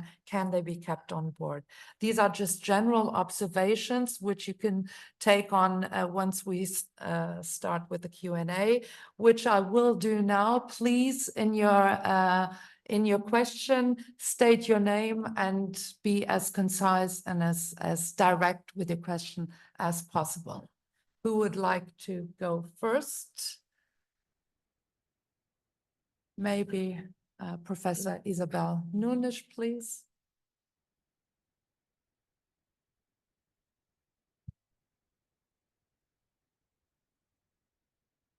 Thank you very much to the panel for these very interesting starting points for our conference. And I would like to ask the panel for a reflection on this concept of global NATO. I think its enlargement is good if it means a higher level of representation of strategic interests, hopefully more capabilities, more legitimacy. But the idea of a global NATO associated with an expansion of NATO's security and defense portfolio from conventional deterrence to climate change may seem a bit far-fetched, in the sense that we hear a lot about this global direction of NATO. We hear much less about role specialization or outsourcing of certain security and defense functions to reliable partners, or even the development of financing mechanisms, which may not be for all, because it can mean selective burden sharing for the willing and for the able, and not only for everyone, because only the willing and the able are able to contribute to this concept of a global NATO. So it was to ask you further elaboration, if you will, on this idea, and how much this may hamper the unity, the unity of NATO, its specificity, its legality, its legitimacy within NATO and outside it. Thank you. Thank you. Maybe I'll give the word to Richard Holz-Apple. Yes, please. Thank you for the question. And I think it's an important question, because there may be a misunderstanding. From the US perspective, NATO remains a Euro-Atlantic security organization. And the core purpose of the alliance is to defend all allies' national security. I think the global nature, as it starts to impinge on that, is the global nature of some of the security challenges that we face to our own Euro-Atlantic security. So when we talk about things like cyberspace, when we talk about outer space, when we talk about some of the other contested spaces, when we talk about the disinformation contest, when we talk about, as I was talking about, in terms of resilience, in terms of how confident can we be in our supply chains and in our own national resilience, in our communications networks, and our transport networks, in these places, we see the impacts of global events on our national security within the allied Euro-Atlantic security space. And therefore, it is important for us to engage and, frankly, to become more effective. And I think Professor Tardy's comments about partnerships not being a priority has some unfortunate element of truth to it in terms of it needs to be a priority because it is important to our national security because of the way it helps address some of these global challenges, but we have not necessarily found all of the most effective ways to do it. You know, there are specific structural challenges to the NATO-EU cooperation, but also this is why we work on building the partnerships with our Indo-Pacific partners, who are some of our most capable partners, and facing some of the most the similar threats in the same ways, but also the importance of the southern partnerships, and more broadly. So I don't see a global NATO. I see a Euro-Atlantic NATO that is responding to global challenges. Thank you. Thank you. Maybe in order of who would like to go? Claudia? I would totally agree with what Richard just said. I would maybe add that the Madrid strategic concept has been very clear on the refocus by declaring collective defense the key task of NATO. So I think we had this phase over the last 30 years of NATO, not maybe until 2014, of NATO looking a little bit what the role was, what the area was. But at least since 2014, and particularly since 2022, I think it has become very clear that the key focus is Euro-Atlantic, is collective defense, and the rest are kind of subordinated function from that. Whether it's right or wrong, it's probably debatable. I don't know whether Thierry or somebody else made the point that in the south, if you look to the Sahel and you have Russian presence there, it does have an impact on NATO and European Atlantic security. But at least if you look at the politics and at the institutions and the structures and the plans and the planning, Euro-Atlantic and the Russia focus is clearly the main one. Thank you. There is a tension between a global NATO and the regional NATO, between the global strategy and the Euro-Atlantic strategy since the very beginning of the Atlantic Alliance, since 1949. The very perimeter of NATO defense was debated before the signature of the Washington Treaty in April 1949. And at every turn since 1949 up until now, the real choice has been in favor of a Euro-Atlantic alliance. That is the core business of NATO, obviously, very much so since Russian aggression to the Ukraine. So what we will have in the near future is obviously very much a Euro-Atlantic alliance, hopefully Euro-Atlantic, not only European alliance. That is the issue. Not whether we have a global alliance or a classic NATO. Thank you. No, I agree with what has been said. So if you look at the 2022 strategic concept, there are three core tasks: deterrence and defense, crisis management, which is now called preventive something and crisis management, and then cooperative security. And you have officially the 360 approach, but in practice, we know that there is not such a thing as the 360. The priority is looking east or a bit north. And I think there is a difference between acknowledging that Russia is also in the south, so maybe should be looked at in the south, I mean sub-Saharan Africa, also a difference between observing this and saying that NATO is the answer to that problem. So maybe we should also accept that NATO is not always the solution to problems that we identify. So climate change is a problem. Is NATO the answer? We know that the current Secretary General said probably to a degree. I would have issues with this. There are issues in the South, and I speak here in a country that looks at the South and probably is concerned with some issues and developments. Is NATO the answer?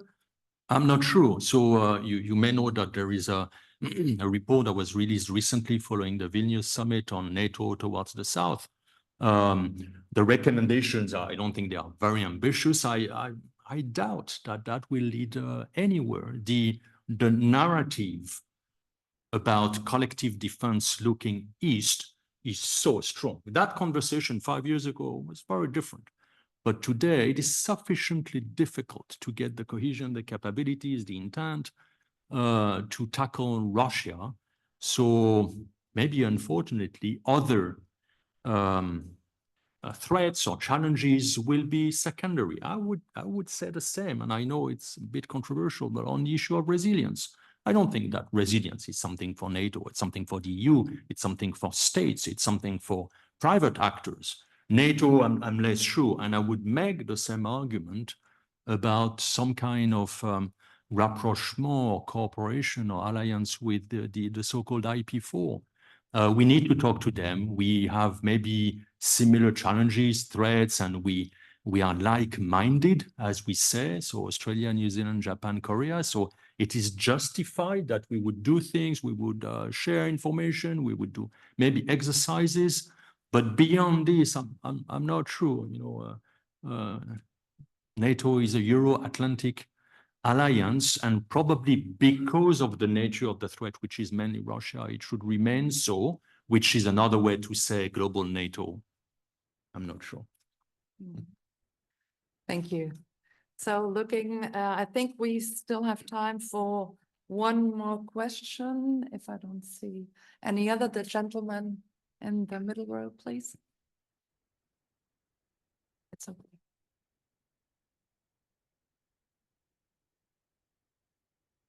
Okay, thank you very much. My name is Antonio Marques. I'm a Rear Admiral in the Portuguese NSA. We generally say that we should plan for the worst and wish for the best. However, in Europe or in general, the best is never achieved. And I've heard your comments, basically Professor Thierry's and Professor Claudia.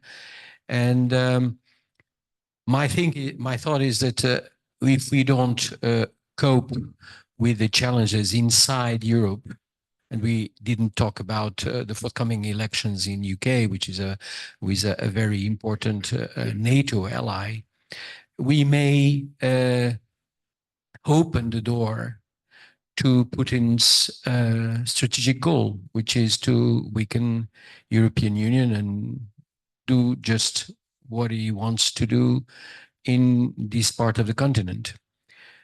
So my question to you is, what should we actually be doing if the elephant in the room and whatever is your anticipation on the political situation in France comes true?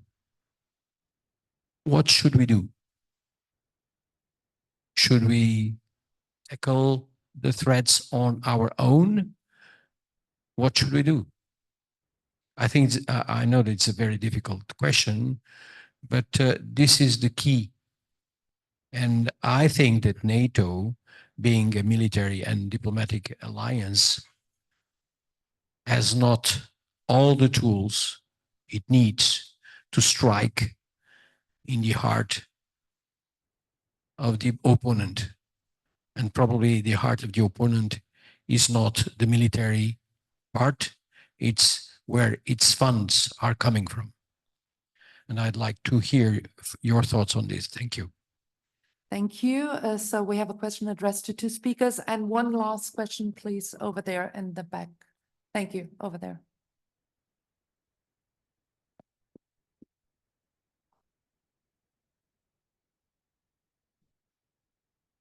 Hello, thank you for our presentation. I'm Daniel Ferreira. I'm doing a master dissertation about EU-US cooperation on energy issues. My question is, what is the role of NATO in ensuring energy safety and security?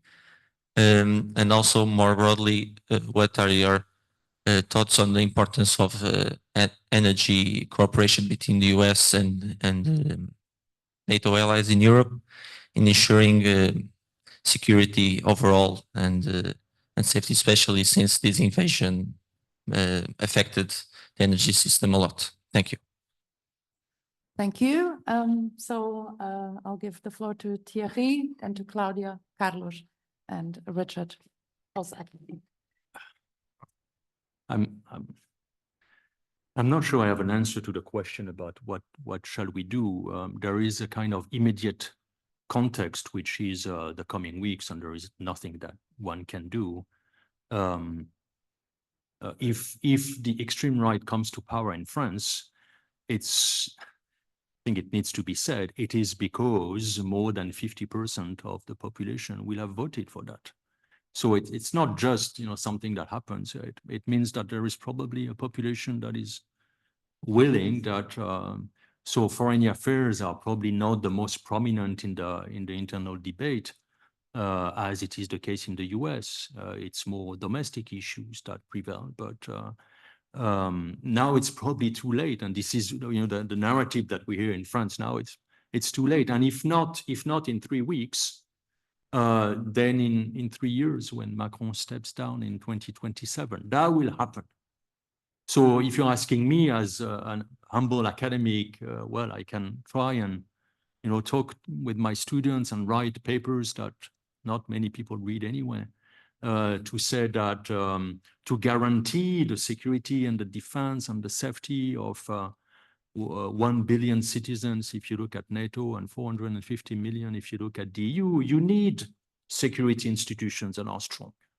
I do not believe in 2024 that the state alone or the national route is efficient, it's coherent, is effective. It will not work. If you look at the nature of the threats, both in terms of where they are and their transnational nature, I don't think that there is a strong argument for guaranteeing our security and our defense outside of security institutions in Europe.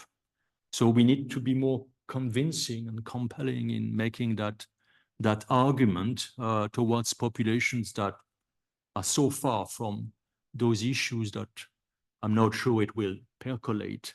It doesn't mean that we shouldn't do it, but that's probably one thing to do. The other issue, which is probably what will happen, is what I call the umbrella policy. There is going to be a storm. You open your this is what happened in the first term of Donald Trump in European states. I am coming still from a country that was saying we need to wake up and we need to do things together because of this. And the policies of many European states was the umbrella. It's going to last 4 years, and then we will move on. And this is what happened. So it might be that it's not going to last for very long, and maybe the damage will not be that big. Or maybe one argument that you would hear in France is the Giorgia Meloni argument, which says, after all, I never thought I would say that, but after all, Giorgia Meloni is not that bad and that detrimental to European institutions, and she's like pro-NATO and she supports the support to Ukraine, and maybe that will be the same in France. So there is that hope that you put water in your wine once you've been elected, and we've already started to see that a bit with the National Rally. So for example, one example, they were adamant that France should pull out from the integrated military structure of NATO. Marine Le Pen said that many times, and Jordan Bardella. So the De Gaulle approach 1966. NATO is not for us, the US, we don't want to. So we should not pull out from NATO as an organization, but from the integrated military structure. They don't say that any longer. What they say now is that is not relevant as long as there is a war in Ukraine, because probably we need some a political cohesion at a moment when we have a storm, not the same storm, but a storm coming from Russia, which means that it is also possible that once in power, they will think twice, and when faced with the incoherency of what they were suggesting, they would think twice. Still, what they say about Russia is very worrying, very worrisome. And I mean, for you, it will not say much, but when we hear the people who can become foreign ministers in France, it's very difficult to imagine that those people can be, and I want to have the caveat of the president still there and the constitution preserves the president, but that may not last for very long. So the umbrella, and maybe, you hope that once in power, they will attenuate to a certain degree the kind of extreme positions that they have taken in the campaign. But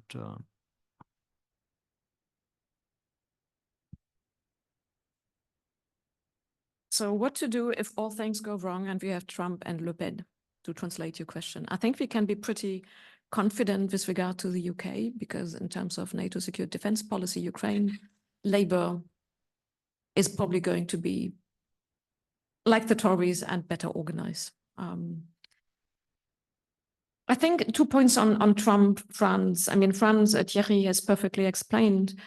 So maybe mainly on Trump. I think the interesting one is that Europe is not aligned on what to think about Trump too. If you do a kind of poll in Europe, and we did it we ask experts from 22 or 25 countries in Europe, what do they think about Trump too? The result was very mixed. We talked to Baltic countries and Poland who said, Trump 1 was not so bad. We got troops on the ground. They sent weapons. He sent weapons to Ukraine. In political terms, it wasn't really pleasant, but in terms and practical terms, it wasn't that bad. So in Germany, it was perceived as very bad, and France probably too. But what I want to say is that there's no unified European reaction to Trump, but we have many different stances on what memory we keep of Trump 1 and what to expect. How can we prepare? My first reaction to Thierry would be like Thierry's, like, that's a big one. But if you can break it down in practical bits, I would probably look at the 3 elements I mentioned before: leadership capabilities and deterrence. In terms of leadership, nobody can replace the US in this keeping the house together, in launching initiatives and being credible and being respected. Very likely it's going to be something like the E3, France, Germany, and the UK, but they will never command the same respect as the US did in NATO. So we will not have the same amount of leadership and cohesion. And we already see that now. Particularly then, if you have countries like Hungary or France under Le Pen or Bardella premiership, who might actively undermine NATO from within. So political leadership will be less clear and less powerful than it used to be. Capabilities, if you look at NATO plans and the family of plans and all NATO force model and all what we have, we know that a majority still comes from the US, be it mass or be it critical enablers. Even if we would invest now each NATO state 2%, it would take us 10, 15 years to do that. And if you talk to the NATO people, 2% is anyway only the baseline, not the ceiling. And it's not enough. If we would credibly fulfill the plans now, it would take us 3%. And particularly the big countries like the UK, France, and Germany spending 3%, that's a big one. Germany spending 2% is 75 billion. It's a lot of money. Third, nuclear deterrence. The US cannot be replaced. Any idea of nuclear deterrence in Europe without the US contribution, strategic weapons and nuclear sharing, is less stable for Europeans, but also for Europe's adversaries, because they don't know what a new model would look like. We have French dialogues going on since the famous Macron speech at the École de Guerre in 2020, renewed several times ever since. So there is talking going on about how to assure nuclear deterrence, but it is very clear it will never be the same that we used to have in the past. So any European defense without the US will be more difficult. I think the key question is what it's going to be.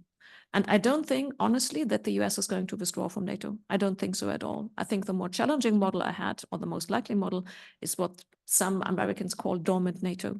So still be there, but don't be as active. Don't put crucial people in crucial posts, just don't nominate them or don't give them directions. So NATO has still the biggest ally in, but the biggest ally will not do the political leadership role. They will not give all the capabilities they used to do in the past, but it will still be there.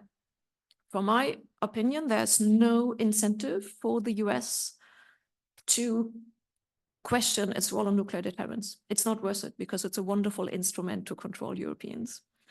So sometimes I think we tend to paint the picture very dark, and it will be very dark, but not be as absolute as it might seem in the first stand. So I think it will be extremely tough. It will require more political investment, more financial investment, more military commitment. But I think the big challenge would be to deal with an American ally who is unpredictable. And that's why there's no method to madness is for me a good guiding principle. How do you deal with someone who seems to be rather unpredictable? Just one sentence for Thierry before I hand over. I do read your papers and I enjoy them very much and I learn a lot from them. I read yours as well. Okay. Oh, thank you. Thank you. The question was not addressed to me, but I do not resist in giving a sort of answer. And I was recalling that back in June 1974, before the NATO Ottawa summit, was I think the second heads of state and government summit of NATO, Nixon had just was resigning his office. The communist parties were the largest parties in France and Italy, or the second largest parties in Italy and France. And there was a revolution in Portugal. And the answer to what do we do at the time, and I think also now, is to stay calm and have some confidence in ourselves. Thank you. Thank you. And Richard, last word, please. You're on mute. I never thought I would still say this so many years after the pandemic.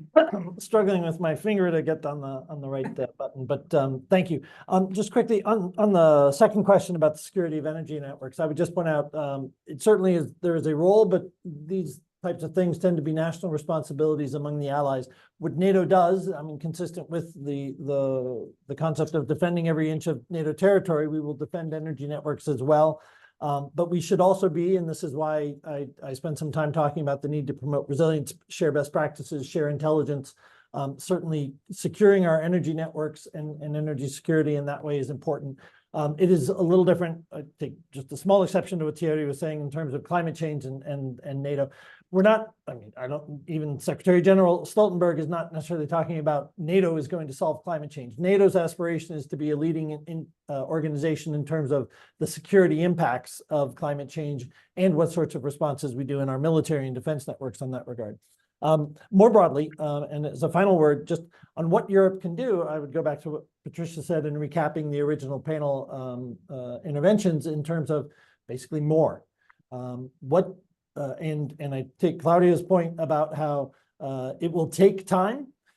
It should have begun more energetically in 2014. It should have begun even before that, as European countries were discovering with some of the ways in which the absence of capabilities impacted decision-making and the ability to take autonomous decisions, which is why, and this would be my last point, I don't much engage in the debate about European strategic autonomy, because to me, what is critical is European strategic capabilities. You don't have autonomous decision-making in defense if you don't have the capability to then implement those decisions. It doesn't matter if you decide to deploy your forces to someplace if you don't have the strategic lift in the airplanes to get there, if you don't have the intelligence, surveillance, and reconnaissance units to be able to support them and protect them. And so I think the answer, whatever the developments politically, certainly in the United States, is what we are looking for, and where there will be strong US support for European decisions, I am convinced, is if the Europeans decide to do more in terms of acquiring strategic capabilities. It is what we need to do to ensure our own defense. It is what we need to do to be able to sustain our support for Ukraine. Thank you. Thank you. I need to wrap up this panel, but I think the message, or one of the messages that is clear to me is that we as Europeans, all Europeans need to be well awake. We hope that the US sees that NATO should not be seen as dormant, and I think we all need stronger umbrellas. And with this note, I would like to thank my wonderful panelists, and please join me in giving them a big round of applause for their excellent presentations.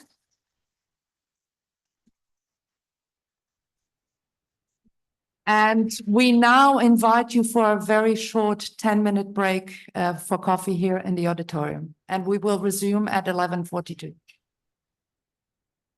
42? More or less. Great, thank you. Well, thanks to you. I can speak in more than moderating. Ah, I think we all. You did very well. You did very well. Very good resume, Ah, which is never easy. no, but it's so interesting.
Krakow in Poland to speak about defense digital leap in the Euro-Atlantic context. And finally, in online, I'm not seeing him, but I think should be around. He already was on the session, Dr. Daniel Fiot, to talk about critical infrastructure protection. And without further delay, because we are shortly on time, I will now introduce our first speaker, Dr. Thomas Forsberg, that is Professor of International Relations at the Tampere University. His publications include the European Union and Russia, the Psychology of Foreign Policy, Racial Cultural Statecraft, and also Defense Industrial Cooperation in the EU, the state, the firm, and Europe. And without further delay, sir, you have 12 minutes. Thank you. Thank you very much. And I have a deadline for a book on NATO's northern enlargement at the end of July. So thank you very much for the invitation. It's nice to be in Lisbon. It's actually the first time for me to be in Lisbon. I've been once before in Portugal, but in Porto. So I will talk a little bit about the why Finland and Sweden decided to apply for NATO membership, how the process went, what were the Russian reactions, and what the consequences are. So let's start with the why, and let's start with the question, why not before 2022? The easy answer is that the attitude, don't fix what ain't broke. In Sweden's case, it was more than 200 years of neutrality that had worked well, but not only neutrality, Sweden felt it was protected. There was a political Sweden that was perhaps neutral, but there was a military Sweden that was the secret member of NATO during the Cold War. In Finland's case, it's a bit more complex. Finland was also neutral, but neutrality was much more instrumental compared to Sweden. It was a means to take distance from Moscow during the Cold War. But of course, it was an identity factor. As Hanna mentioned, the reference group was Sweden. After 1939, the Molotov-Ribbentrop Treaty, where Finland was named as the fourth Baltic country, Finland always wanted to be the fifth Nordic country. So the reference was Sweden and the European Union, not the Baltic states and the other new members. The public opinion was against membership. Even the elite opinion was in favor of membership. The leading media were in favor, and the Conservative Party was in favor. But that was not enough. There was only 25% of the people who were in favor of the membership during the post-Cold War years. That was not enough. Then, as Hanna mentioned, the fear of Russia was both a reason to join NATO, but it was a reason not to join NATO. So the old policy of don't provoke Russia prevailed, and it worked quite well. But it was also the problem with NATO. So several commanders in chief were afraid that if Finland joins NATO, too much focus will put on the out-of-area operations. So Finland was prepared. We had our conscription, and those military people feared that in NATO, our will of defense would be challenged and our conscription system would be challenged, that there was pressure from NATO side to think other than the old Russian threat. So NATO membership was never, however, ruled out. So Finland had a policy that was an option to join NATO if the circumstances changed. That was already formulated in 1995. But nobody knew actually what those circumstances that would change, how much they would change. But this policy had some real implications. It meant the technical and political preparedness to be able to join NATO as quickly as possible if the circumstances changed. It was partly a political compromise between those who wanted to join NATO and those who didn't want to say, well, there is an option to join that as such wouldn't mean anything. But it was also a strategic communication towards Moscow. So if you behave well, if you honor our sovereignty, if you honor the basic rules of European security system, there is no need for us to join. So that changed in 2022. It wasn't Finland's membership a slow technical change or merger of institutions towards NATO. I thought that Finland would join NATO as a process is that the public opinion in Sweden first changes. It had a plurality in favor of NATO since 2014. And then the Swedish leadership would make a decision, then Finland would join, and last, the public opinion in Finland would change. Now the order was reversed. It was bottom-up driven policy, public opinion changed. Public opinion changed in January, February 2022 in Finland, already partly before Russia's invasion. And remember, that was COVID time, so it's quite interesting. There was discussion in Twitter, on social media, and you think it's polarizing, but they could see in Twitter analysis how the pro-NATO and anti-NATO camps came together in Twitter. And only one conspiracy theory that was loud in Twitter but marginal in reality remained anti-NATO. So I think the four factors explain that change, sudden change from the previous policy. One was that the resistance towards NATO was never, it was wide, but it wasn't deep. So people supported close cooperation with NATO. They just didn't support the membership.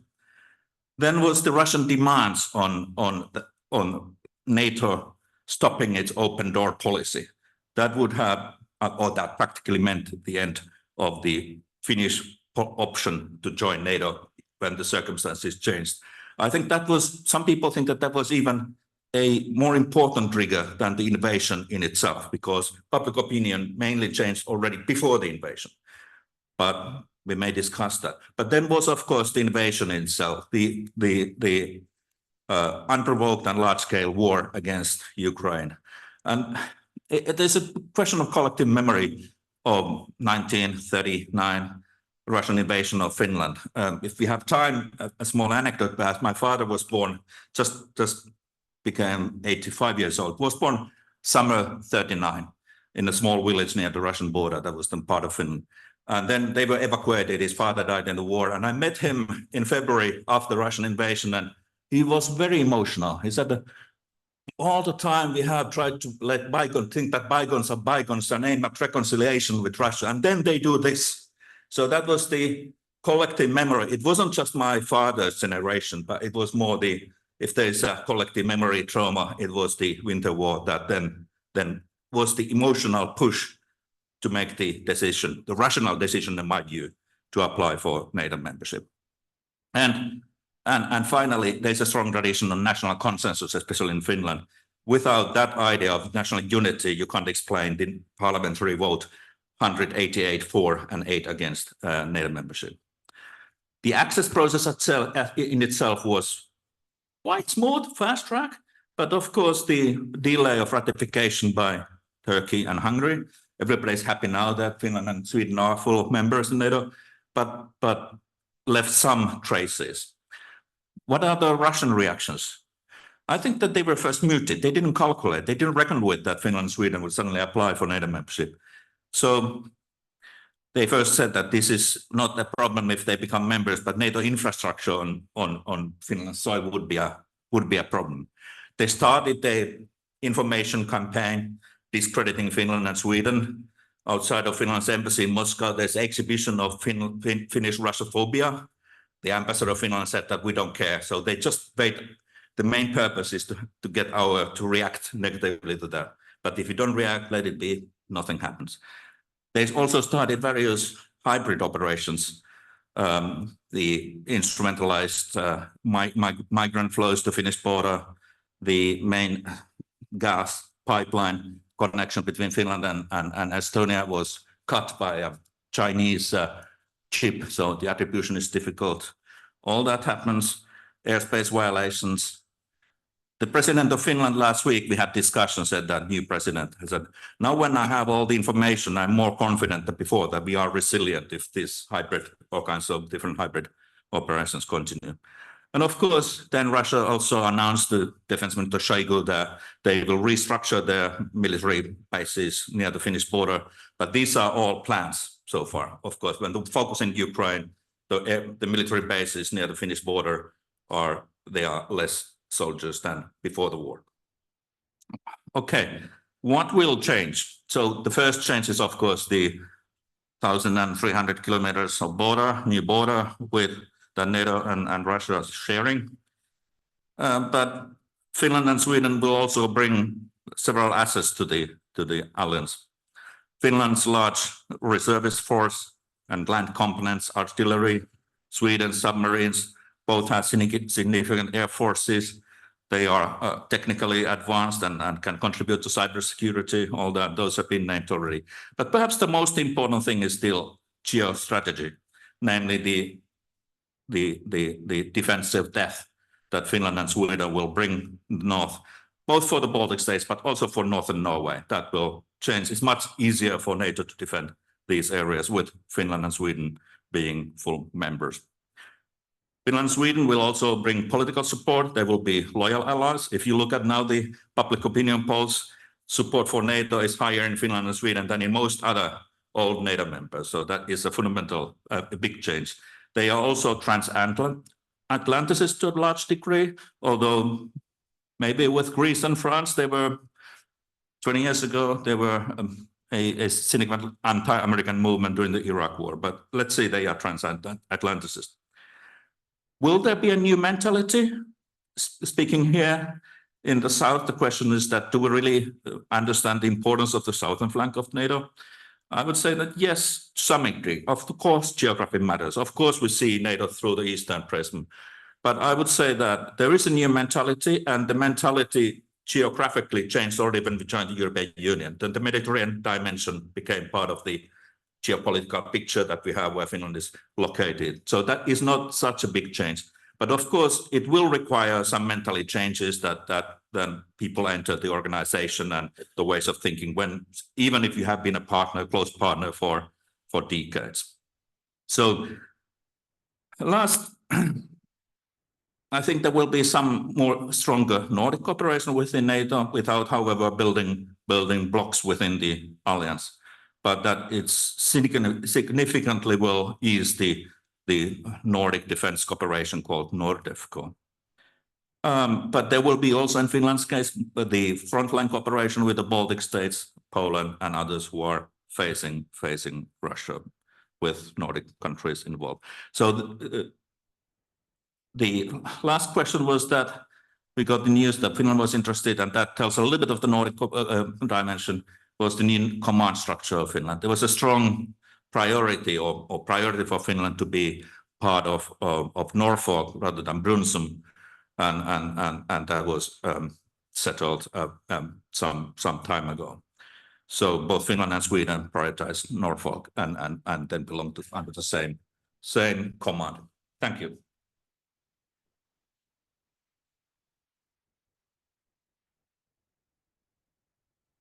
The second speaker to address the Euro-Atlantic security and the Indo-Pacific is Dr. Vasco Rato, that is advisor to the National Defense Institute and chairs the master program in diplomacy, the master program in diplomacy and international relations at Ludwig University.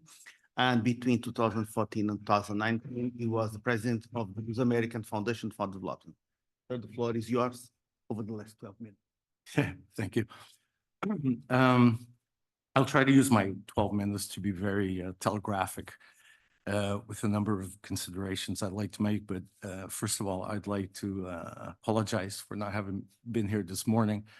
And I'm apologizing because I think I may go into some areas, into some ideas that were discussed. So I apologize if you've heard this before.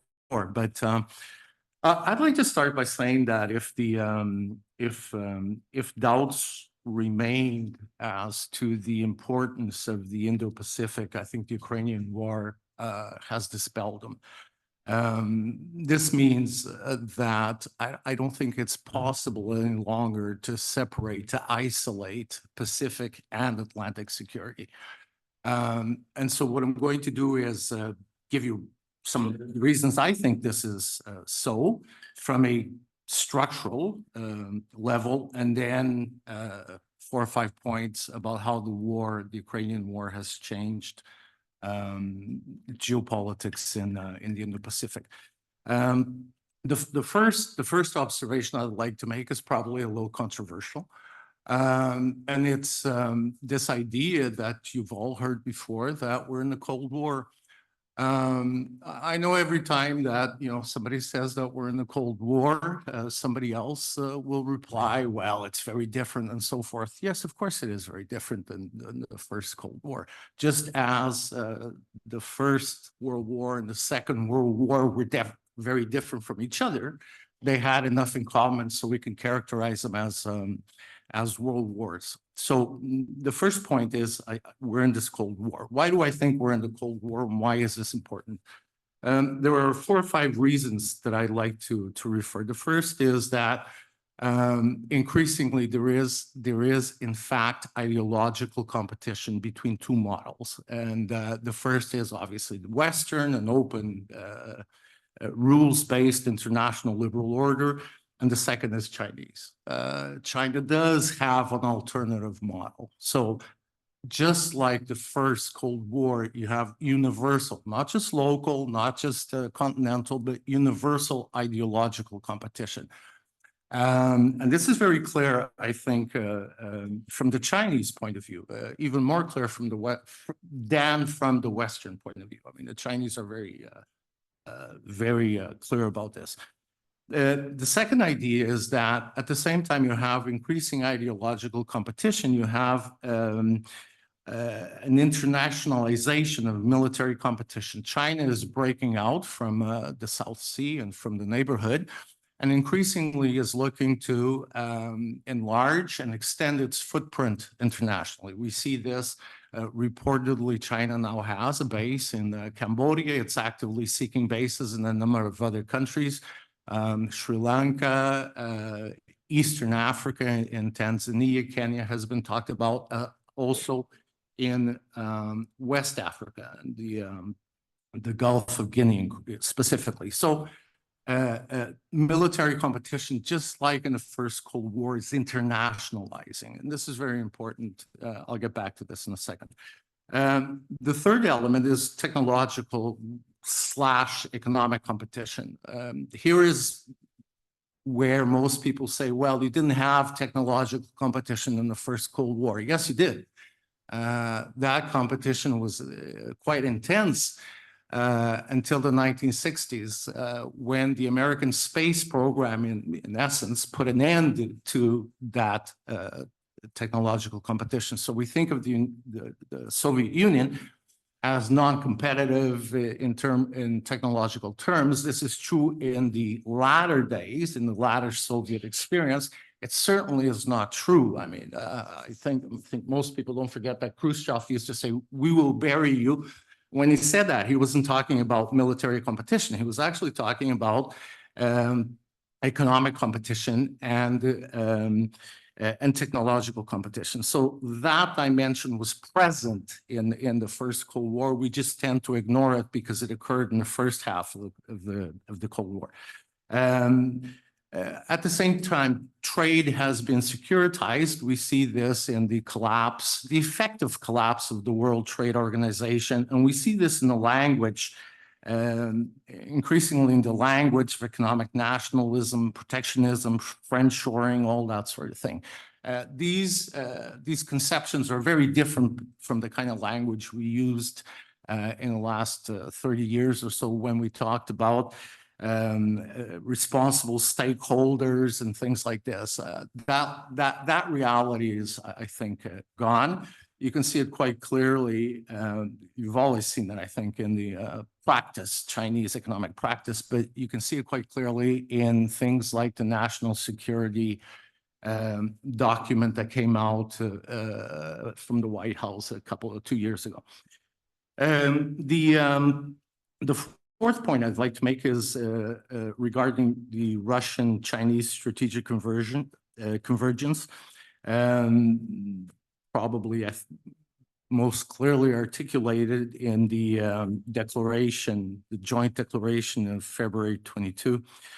It again confirmed that both Russia, for people that doubted it, it again confirmed that Russia and China are intent on overturning the liberal order. I mean, it seems kind of strange to have to say this over and over, but there's sort of a denial in the West. But China and Russia do want a different world order, and we have to understand this as we go forth, because this understanding on the Russian and the Chinese part will frame future conflicts and geopolitical landscapes. Indeed, we talk about the Indo-Pacific today in part because of this new reality. My point is that we have to begin to reconceptualize, gradually reconceptualize a lot of our language and the way we frame international conflict and the way we look at geopolitical landscapes.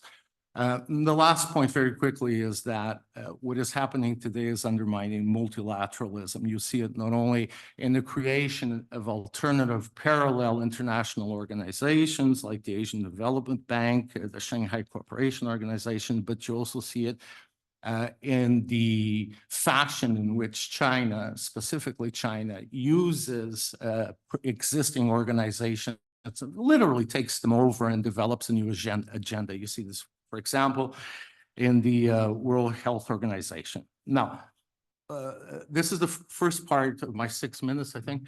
So the point is the world has changed. We are in a Cold War. Increasingly, relations are competitive, and the Ukrainian war has accelerated this process. So why is Ukraine important? Because all of these issues I've just referred have accelerated these problems. Very quickly, I don't know, how many minutes do I have left? Four, okay. So I have 4 points, so I'll try to point a minute. The first point is that changes borders through coercion is no longer unthinkable. Ukraine, the war in Ukraine in that sense, is a harbinger of what may come. You see it in regional conflicts like Nagorno-Karabakh. But the point is that after Ukraine, it has become more attractive to use war as a means of changing borders. And this is possible because the liberal order that prevented those changes or made those changes very difficult is itself being undermined. So to the extent that the liberal order is being undermined, the norms are no longer holding, it becomes increasingly tempting to use force, just as we did during centuries and centuries, to use force to alter the frontiers. I think this is part of the reason that NATO and the United States and Europe have been so adamant in sending a signal and saying to the rest of the world that this is not acceptable. I mean, the strength of the signal is in itself proof that increasingly states look to the use of violence to alter frontiers. Second issue is nukes.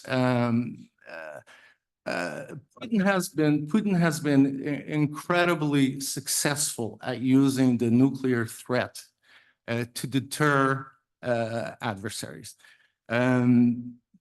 This dovetails with the Indo-Pacific because North Korea is increasingly a problem. So North Korea has become increasingly, in my view, increasingly willing to advance with its nuclear program, develop it further in its testing. And to a large extent, the North Koreans, I think, have a point because certainly if Ukraine did not, if it had not given up its arms through the Budapest Memorandum, probably there would have not been a Russian invasion. At least this is how the North Koreans look at it. They say, well, Ukraine gave up its arms, it was invaded, we are not giving up ours. I think this is one of the lessons of the Ukrainian war. Nukes provide security. I know this doesn't make anybody feel particularly good this morning, but I think it's a reality, and I think you see it very clearly in the case of North Korea. This in turn has led a number of countries in the region to develop new forms of cooperation, which are very interesting. The trilateral at Camp David, for example, but certainly the South Koreans have also developed a strategic concept that looks beyond the peninsula. So the nuclear question that is so evident in Ukraine is now reshaping a lot of the relations in the region. The more obvious, and this has been talked about quite a bit, the more obvious question is Taiwan. And I would remind you that both both Russia, the Russian Federation, and China look at Ukraine and Taiwan respectively as non-states. In the case of China, Taiwan is obviously a part of its territory, always has been. In the case of Russia, Putin said it a couple of days ago, by the way, Putin claims that that Ukraine is not a state. So in both cases, there is this commonality. I think it's very interesting that that both potential belligerents, or in one case, it's not potential, it's a belligerent, but it both look at these issues in a very different way than we do. And I think it's very important to understand that the way we respond in Ukraine is very influential in Beijing. Fourth, Europe. This is a question I think I was asked to talk about. I'm not sure. But the question is, does Europe have to engage with the Indo-Pacific? And the answer is yes. I mean, not only because 60% of trade is in the region, but also because, for example, France has 1.6, I think it is, million citizens in the region. They are European citizens. But beyond that, I think that it's no longer, because of this new Cold War, it's no longer possible for Europe to think that what happens in Asia has no effect on European politics. This actually has been made clear by the 2022 strategic concept that for the first time, in fact, mentions the Indo-Pacific. So I think on the part of Europe, European Union, we may think that what is being done is not sufficient, or it's been done too slowly, but in fact, there is Europe, to use Europe has woken up. That would probably be the simplest way of putting it. The last thing I would like to say about this, and I know I don't have any more time, is the following. Ukraine, the war in Ukraine overturned the idea that economic interdependence breeds democratic political change and peace. In Europe and the United States, at least since the end of the first Cold War, the idea was that economic interdependence fosters political change that will democratize, and democracy will create, the Kantian interdemocratic peace and so forth. That clearly was overturned with the Russian invasion. The Germans realized, and I think it's very important, Germans realized that, in fact, that was not the case. That was German foreign policy for over 30 years. So now Europe, I think, has to respond to this geopolitical change. And it is doing so, I think, quite slowly, but it is doing so. The problem, I think, and I'll end. The problem, I think, is that Europe is approaching the Indo-Pacific with the same kind of zeitgeist that it had in relation to Russia. So I think it's a wonderful thing that we're beginning to look at the Indo-Pacific, but I think we're still approaching it as we approach Russia in the last 30 years. This, I think, Ukraine, the war in Ukraine, made it absolutely clear it's not viable. Thanks. Sorry.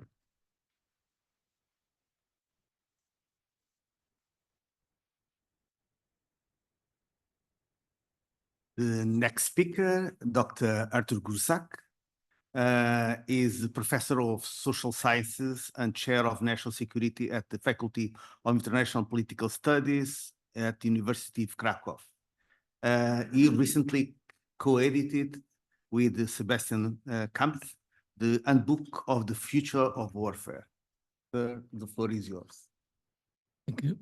Thank you very much. I just decided to prepare a PowerPoint presentation, just a handful of slides to facilitate a bit elaboration on this, let's say, technological transformation, the digital transformation, and to speed up a bit my presentation. So thank you for inviting me, and it's a privilege to contribute to such a formidable event here. Well, over the past 75 years, NATO has pursued a strategy of technological advancement, aiming to gain substantial military leverage in the context of alliance's core purposes. So technology has been considered as a key component of a credible alliance and credible deterrence and defense, and also as an enabler for transformation. With the end of the Cold War, the revolutionary military affairs concept was very much involved. And it was based on the assumption that actually technology rules. The concept is that. So now this technological game changer is going to transform the nature of war and to have a strong impact on military strategy doctrine and so on. But in the early 21st century, NATO was absorbed into the war on terrorism, including the intervention in Afghanistan. Some of its allies also were brought into military operations in Iraq, Syria, the Sahel. Some could have an impression that NATO is the elephant in the escape room, and that there are some new players in the game. The dragon, People's Republic of China, and the bear, Russian Federation. So actually, there was a growing assumption and a strong feeling that, as you can see on the screen, that the Western technology dominance is over. It's China or new competitors, not only China, but also Iran. It's even North Korea in the nuclear sector. They are gaining a strategic edge, and they are defiant. Moreover, unfortunately, from the point of view of the Western alliance, these contenders were also defying the liberal international order. So that was a direct challenge to NATO and the key allies. And well, the first response was given as usual by the US. The Pentagon's third offset strategy was a rational response to really impressive advancement and achievements in military technologies in China in particular. So it was seeking to counterbalance Chinese and partly Russian military advances and to propose to think about the future warfare through the lens of cutting-edge technologies. So there was an increasing awareness and also political commitment in the NATO to put more emphasis on technology and to take these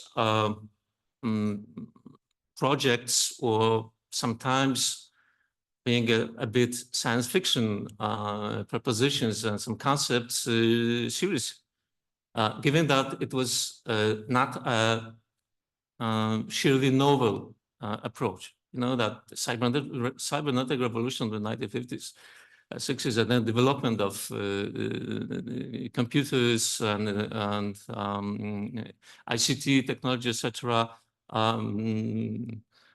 already produced formidable effects in the 1980s, 90s.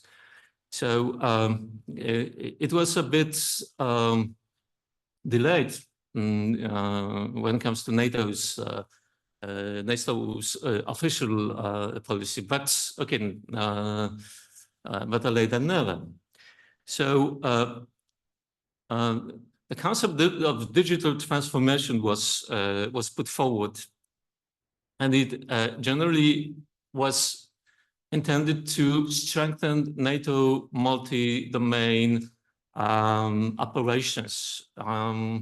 So it sought the digitalization of multi-domain operation through well, connectivity and interoperability, data management aggregation, big data mining, then command and control, which was a real game changer for the new, let's say, paradigm of the battlefield for ISR, naturally, and digital leadership, which is an interesting combination of new technologies and both leadership and command in the military and also in the broadly conceived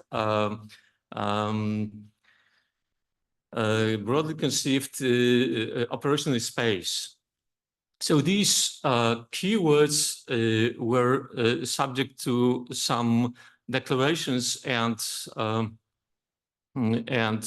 decisions taken at NATO's meetings, summits, ministerial meetings, and so on. And while talking about digital transformation, the concept of emerging and disruptive technologies was put high on the agenda. And there was, as you can see, several initiatives in this regard, both say declaratory as well as practically oriented. Well, firstly, a catalog of emerging disruptive technologies was officially adopted. You can see it on the screen, and that's actually gathering up these new perspective, promising, sometimes game-changing technologies, which are developed in different, let's say, areas and different formats. What deserves attention is the DIANA, Defense Innovation Accelerator for the North Atlantic, funded mostly from the Innovation Fund. They were launched in 2022. However, officially they were adopted in 2021. For now, it's still under construction, or it's unfolding. However, there are already 200 stakeholders based on the public-private partnership, but also some clusters and technological networks throughout the North Atlantic area. 5 pilot projects so far, but nevertheless, DIANA is going to be fully operational in 2025. Okay, fingers crossed for meeting this deadline. All right, so there is a lot of movement in this high-tech area. However, what's the way forward? Well, you can read some opinions coming from NATO, from Secretary General Stoltenberg, from Supreme Allied Commander in Transformation, General Philippe Lavigne, and Simona Soar, an analyst from International Institute for Strategic Studies, who is quite, I would say, cautious about the final outcomes of this process.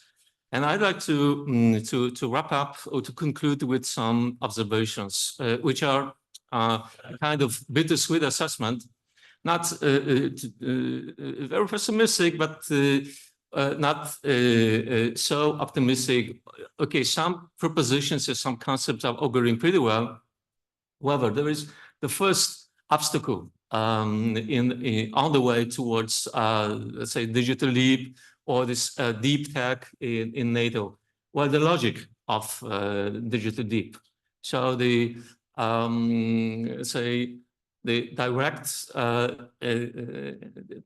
entanglement and the logical, let's say, connectivity between transformation, modernization, optimization, taking into consideration the past legacy, right?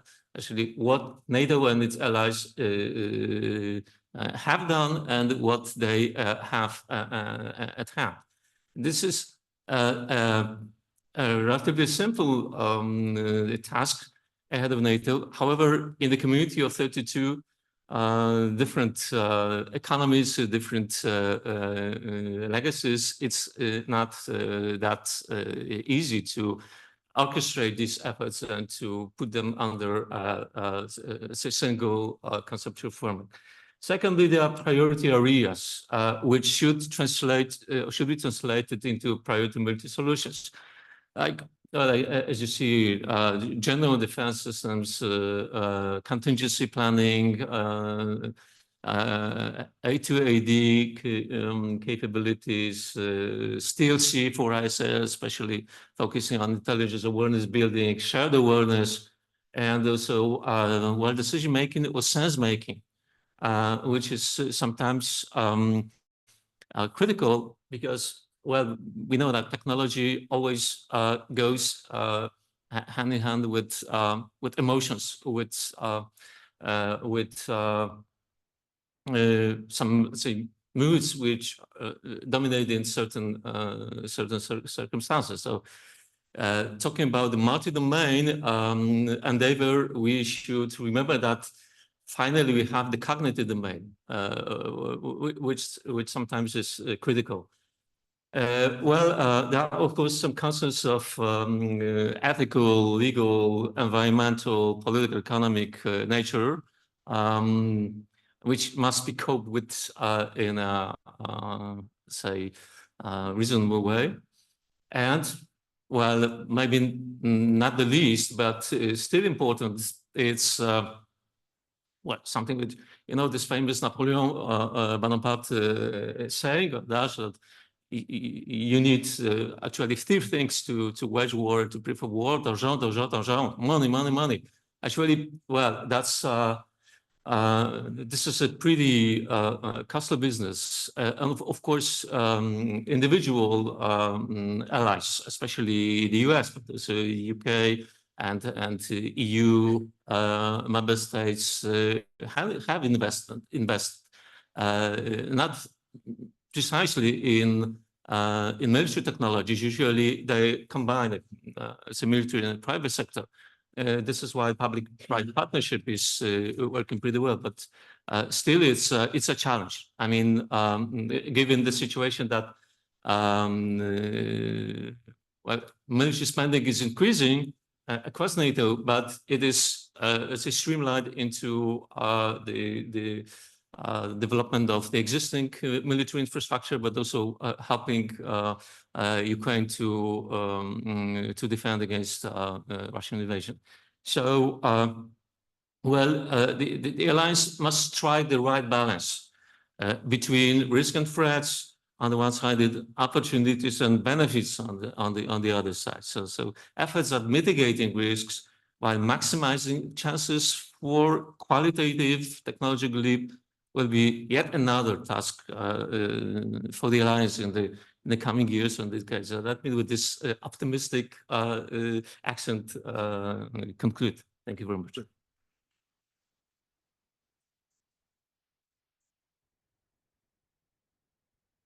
And now we move to online, to outer space or cyberspace, where we have Dr. Daniel Fiat. Please, I don't have him in screen. I hope you can hear me though.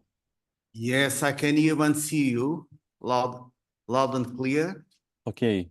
Let me introduce you shortly, and I will give you the floor for 12 minutes. Dr. Daniel Fiat is the head of Defense and Statecraft program at the Center for Security Diplomacy and Strategy at Bridge University, Brussels. And he is the author of Defense Industrial Cooperation in the EU, the State, the Firm, and Europe. Sir, the floor is yours. Over to you.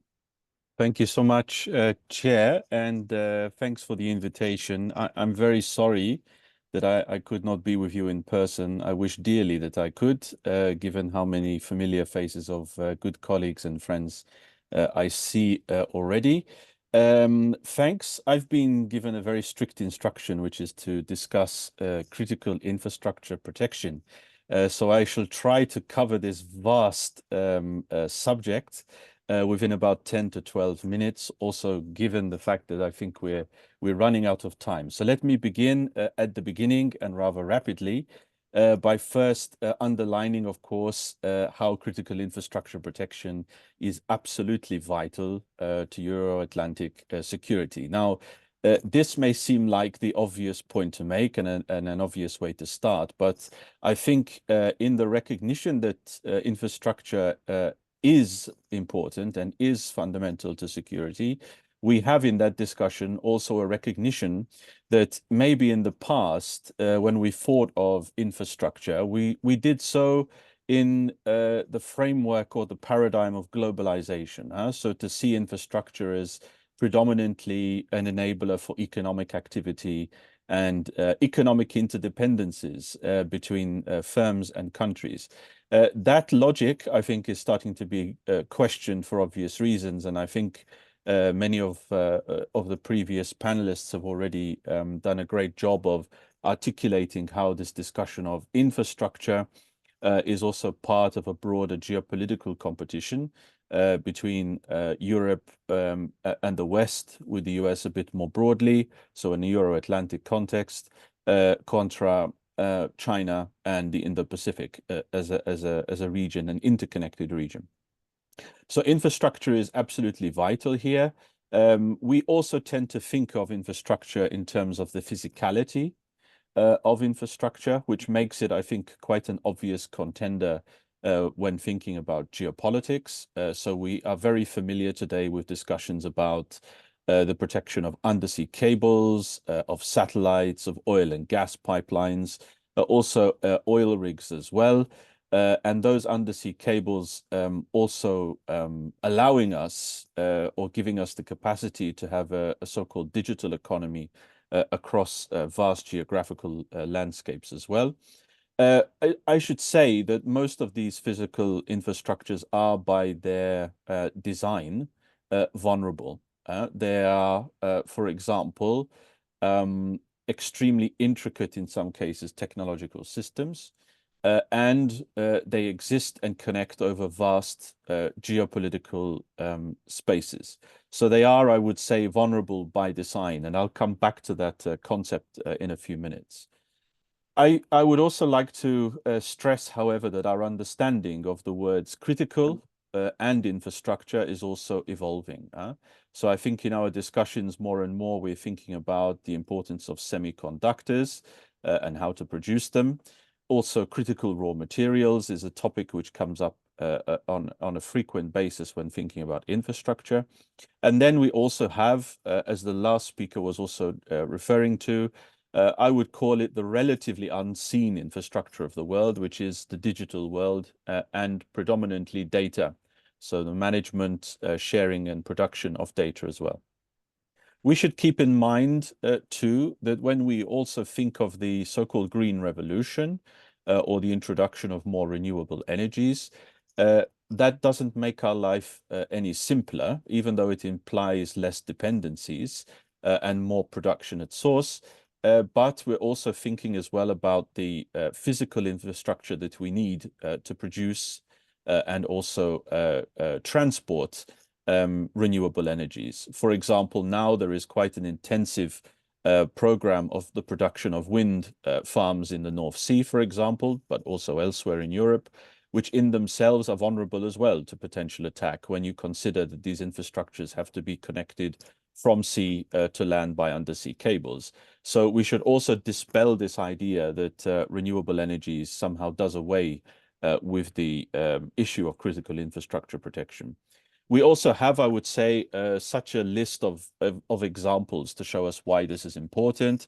The most or the infamous example is back in 2007 with the cyber attack on Estonia's critical structures, which debilitated its banking and health sectors and government sectors in particular. We've also seen Russia, both in 2014 with the Crimea and also more recently in 2022, try to manipulate, jam and spoof or disable even satellite communications, which of course have been vital for Ukraine's war effort in terms of communications. We've also, and that has been mentioned as well by other speakers, the very recent cases of the Nord Stream 2 and the Baltic Connector cases, where they have been openly attacked by adversaries. And let's also consider the experiences that we had over COVID with shortages, for example, of face masks, oxygen machines, etc. And then finally, more recent cases that have been quite illuminating involve directly China. And that is specifically on the question of 5G networks, so telecommunications networks across Europe, and also very recently with the question mark surrounding the introduction of Chinese-produced electric vehicles and electric vehicle technologies to Europe. However, I would say that, you know, this whole question of critical infrastructure protection is rather challenging. That's probably another obvious point to say, but it's rather challenging for a few reasons. And let me just briefly list them. First of all, I've mentioned the importance of geographical vastness. I'm not sure we yet still have a good appreciation for how vast and how far critical infrastructure connections occur. In some cases, when you look at digital cables, we're talking about cables that span almost the circumference of the Earth. But then also when you look closer to home, for example, the case of Norway, there are vast square kilometers of maritime territory that also needs to be protected for vast oil and gas infrastructure too. So geography matters here. Secondly, the complexity of the technological systems involved, increasingly becoming much more sophisticated, but also on the same hand, becoming much more vulnerable and open to attacks from cyber capabilities. The third point I think that we have to keep in mind is intra-sectoral vulnerabilities. And by this, I mean also that when you look at the management of critical infrastructure, that tends to also occur over different sectors of the economy. So when you're talking about energy security, for example, you could also be involving the electricity market. The electricity market then also spills over international security or civil security issues. So we're talking about an intrasectoral issue here, which itself raises questions. And that leads on to the next point, which is the complication of the multiple layers of governance and responsibility involved. It's not always easy to understand who is in charge, actually, of managing particular forms of critical infrastructure. And when you have a situation where you have cascading vulnerabilities across different infrastructures, then the picture becomes even more, I would say, complicated. Nevertheless, we should also keep in mind, and that is really becoming the case within NATO and EU contexts, the critical infrastructure has become a strong candidate for what we would call whole of government or whole of society approaches. However, even though we use those terms more frequently and easily, this whole idea of a whole of government or whole of society approach is easier said than done. Because in reality, what you have firstly is an interrelationship between governments and also business. But layered on top of that, increasingly, is also the real importance of civil society, so public use of infrastructure, which itself can be seen both as a strength and also as a vulnerability here. So when we talk of whole of society approach, we've got to keep in mind that for the vast majority of infrastructure we're talking about, it's businesses dealing protection of critical infrastructure. But the question there is whether or not businesses are really thinking in the same way that national security agencies or international organizations like NATO and the EU do think about it. So do they have the same risk analysis? Do they also have the same solutions to deal with this risk? If so, still today, I think it's fair to say that we do not have a common approach across society, businesses, and governments here. Even within the government side, so when we talk about whole of government, here, even if we unpack that, it gets rather complicated very quickly. Are we talking about central government, regional, local governments, first of all? And that looks very different, by the way, in different NATO allies and EU member states. And we're also thinking about who is principally responsible for protection. Is it civil security agencies or bodies? Is it specialized civil security agencies and bodies? Is it the police in some cases? Is it the military? It's very difficult to discern in each case who is ultimately responsible. Having said that, I think it's very clear that we have much more awareness at both the EU and the NATO level. One of the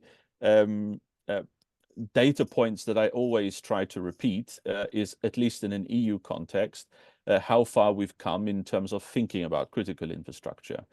So if you go back to the 2008 directive on critical infrastructure protection from the EU, they only considered energy and transport as critical sectors, which is mind-boggling when you see it today or think about it today.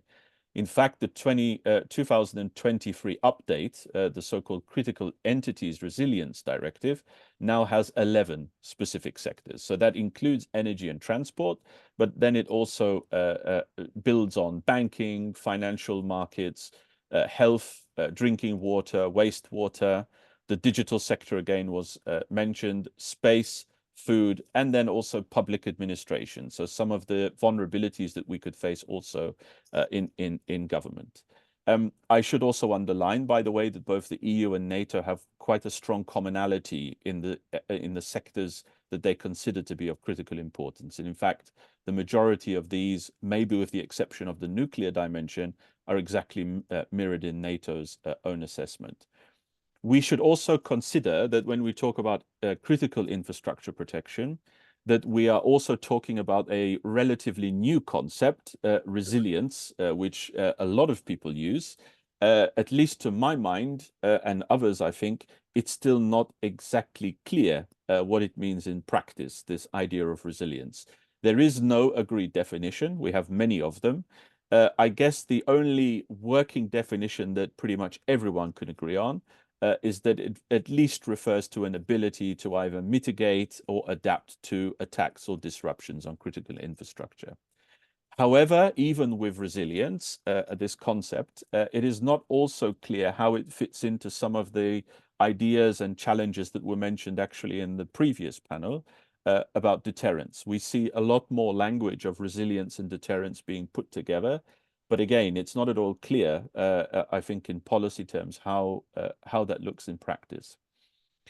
What are NATO and the EU doing about it? Well, I would say there's been a level of hyperactivity from both of these institutions.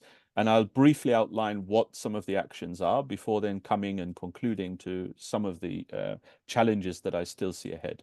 So I think from both a NATO-EU context and institutionally speaking, both have recognized that critical infrastructure protection is absolutely important, but also both have recognized their inherent strengths and weaknesses in dealing with this challenge. Some of you, or probably all of you actually, will remember this was a similar challenge to the broader idea of countering hybrid threats, where the EU had some strengths, but also weaknesses, and NATO as well. Critical infrastructure is pretty much the same. The EU has, in some ways, a privileged position, being the guardian or the manager, as it were, of the single market, where a lot of these critical infrastructure and economic sector questions come up. Whereas NATO, of course, is able to feed in much more specific military guidance and requirements for critical infrastructure protection. So they have started to cooperate with each other. I would say that it is still very much based on the staff-to-staff working level. This also includes not only continuous conversation and meetings between the two organizations, but it also is about now trying to raise awareness of this question in both organizations, with the hope, and it still is a hope, by the way, that more investments, and the previous speaker quoted Napoleon on money, money, money. Yep, that's also important here. There are lots of investments that need to be made and are being made, but which do not necessarily still have a joint EU-NATO perspective on critical infrastructure within them. Since January of last year, there has been a specific EU-NATO task force on the resilience of critical infrastructure. And actually, the middle of last year, if you haven't read that, they came up with their so-called final assessment report, which looks at ways in which the EU and NATO can cooperate or strengthen their cooperation in critical infrastructure. I'll come to that point as well at the conclusion. NATO specifically, I think many of us are familiar that based on Article 3 of the Washington Treaty, NATO has developed its so-called 7 baseline requirements, which came out of the Warsaw Summit in 2016. So these 7, I don't want to list them, but they do indeed refer to infrastructure such as energy, resilience in food and water, also civil communications, transportation, government and agencies. They pretty much cover most of the bases when it comes to civil preparedness. We also see that NATO has made a few strong political statements on allies actually preparing or thinking about the use of military capabilities and military intelligence to help protect vital infrastructure. That is especially after the case of Nord Stream 2 and the Baltic Connector.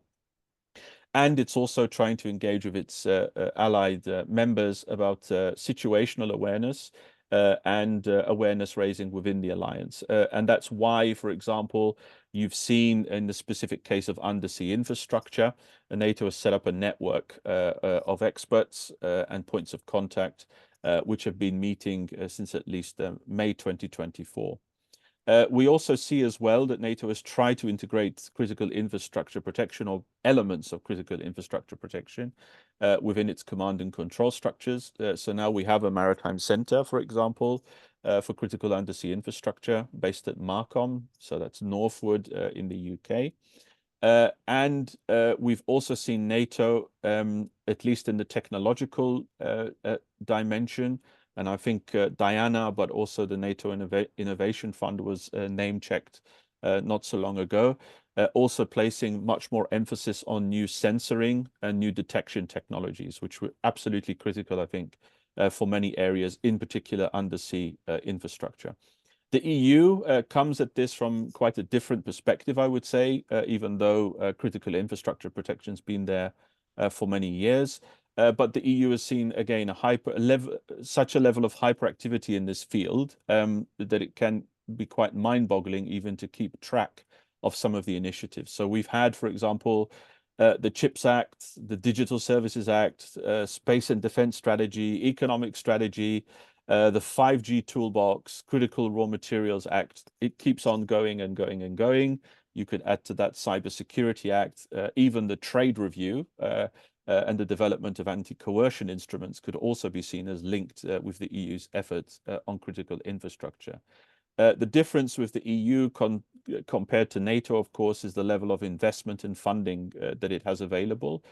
So as you probably all know, the development of, for example, the Global Gateway initiative by the EU has also seen the question or the idea of developing critical infrastructure with partners has become one of the major policy points, at least from the previous Commission, and I'm certain will be continued under the next one too. Now, not to speak too long, I want to try and conclude with a few points, critical points that we need to keep thinking about in our work on critical infrastructure protection. Firstly, it can never be, and this sounds like an obvious point again, but it can never be a military-only approach to critical infrastructure protection. But that's not the same as saying the military don't have a role. In fact, they do have a role, but the problem in many cases, when you break down or look at specific infrastructures in particular, is that it's not so easy actually to integrate military systems, military processes with what have been seen for many years as largely or exclusively civilian processes. Just for example, one of the big challenges that we see now in undersea cable protection is what is the difference between the use of civil sensors to detect whether or not there is an ongoing attack, or whether or not there's seismic activity, for example, that might disrupt an undersea cable. Those civil sensors are not always up to the standards that the military expects in terms of high performance, in terms of counter tampering, etc., etc. The question then of how do you integrate military grade sensors on civilian structures, when those civilian structures are probably owned by private companies in particular, you start to get into some of the nitty-gritty details, which I think highlight how complicated this question is. Nevertheless, as I said, it's not only military, but the military, of course, cannot be excluded. When it comes to the resilience of infrastructure, we are essentially talking about businesses and firms. And again, I made that point earlier about firms not necessarily sharing the same risk assessment as governments or government agencies. That varies, of course, from member state to member state, and also from firm to firm, depending on how integrated they are in the supply chains for particular infrastructures. But again, it feeds back into what I was saying about the importance of awareness raising, not actually within our community, because I think there's already a lot of awareness raising in our sector, but it's more about the outreach to businesses, and it's more about understanding also how businesses conduct risk assessment. That's really, really critical. Also, I would say citizens increasingly, and this is rather challenging, but citizens increasingly also play a huge role. If you look now at so many infrastructures, what we notice is a kind of decentralization through the digital agenda.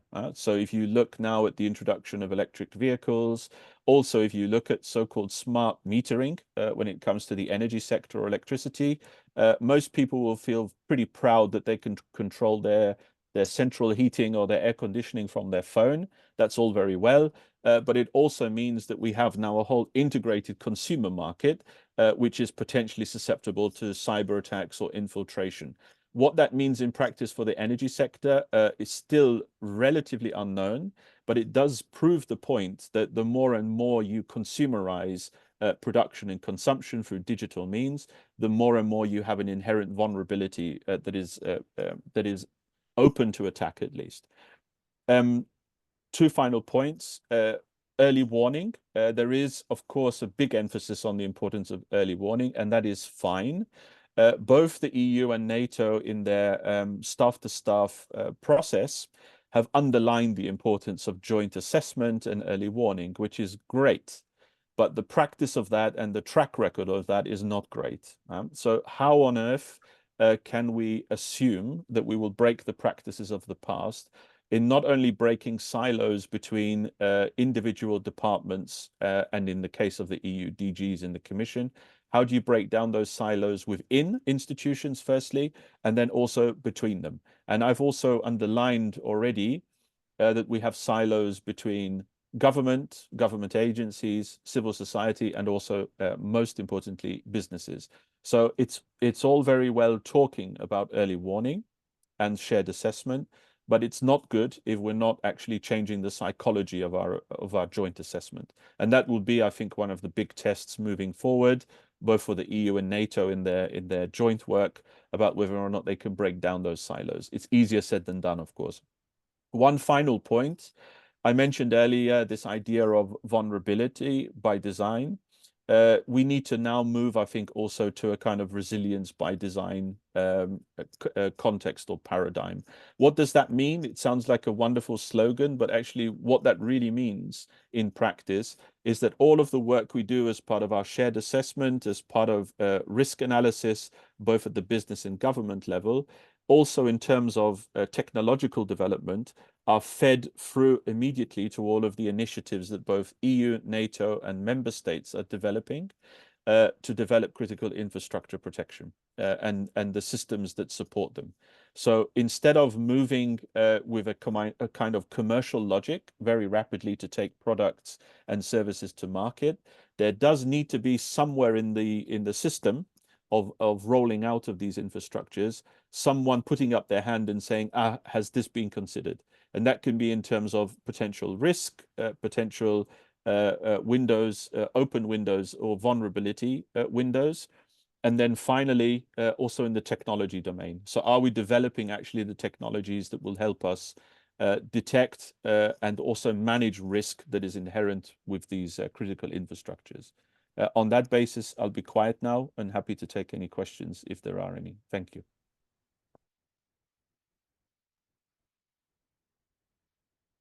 We are above the schedule. Nevertheless, to not finish without one or two questions, I will give the opportunity from the floor to questions, please. Keep it short. Yes, thank you very much for the presentation. My questions is for Daniel. So my name is Rui Ribeiro. I work in the Portuguese company called Interfiber Network, and we provide IP transit for some countries in Africa. So that means we are supporting in submarine cables, but the digital infrastructure is not only the submarine cables, it's the land stations and the data centers. So my question for Daniel, it's what you think about the last documentation needs to improve the cybersecurity. So it is a good way, and what we need to do more for Daniel. Thank you very much. Thank you. Another question from the floor. Madam Ambassador.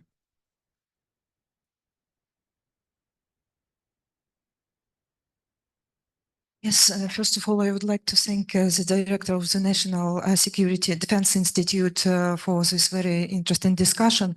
I know Professor Vashko Ratu raised the issue regarding the nuclear deterrence, yes, and nuclear security. Of course, the nuke provides security, no doubt, but despite this fact, Ukraine continued to be committed to the nuclear non-proliferation policy. But my question is about this discussion about possible nuclear umbrella in Europe, because we know that for many years within NATO, Europe has relied to US in this particular issue. But now this discussion regarding the nuclear deterrence in Europe is back. So I would like to ask you, what do you think about this discussion and also the possibility to move forward ahead this discussion? Thank you. Okay, thank you. So a third one, and then we'll close on the left. Thank you. My name is Alex van Nieuwburg. I don't represent anyone. I'm just an interested NATO citizen, which is great because I can be a bit more blunt, I suppose. My question is for Dr. Forsberg. The previous panel has been indicating that there is an increase in cohesiveness and solidarity in the alliance. I was wondering how was that perceived by the Swedish and Finnish population, while at the time of your request to participate in NATO was one president of one large NATO nation, which demanded, national interest on how Sweden and Finland would have to deal with alleged support to Kurdish nationalists. How did that feel? Did that really feel as joining a cohesive and solidary alliance? You raised that issue shortly in your presentation, but choose not to elaborate on it. And I would like to ask you if you could say some words about that. Okay, so I will hand over the floor to Dr. Daniel Fiat.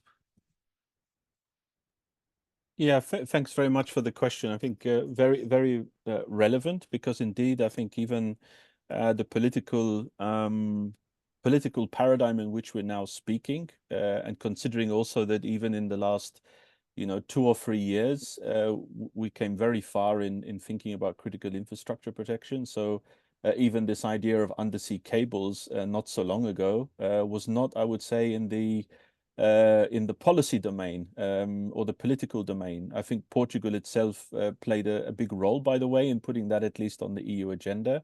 And since then, we have seen, of course, as I said, a lot of attention paid to it. However, you are right to also refer to the importance of landing stations and data stations as well.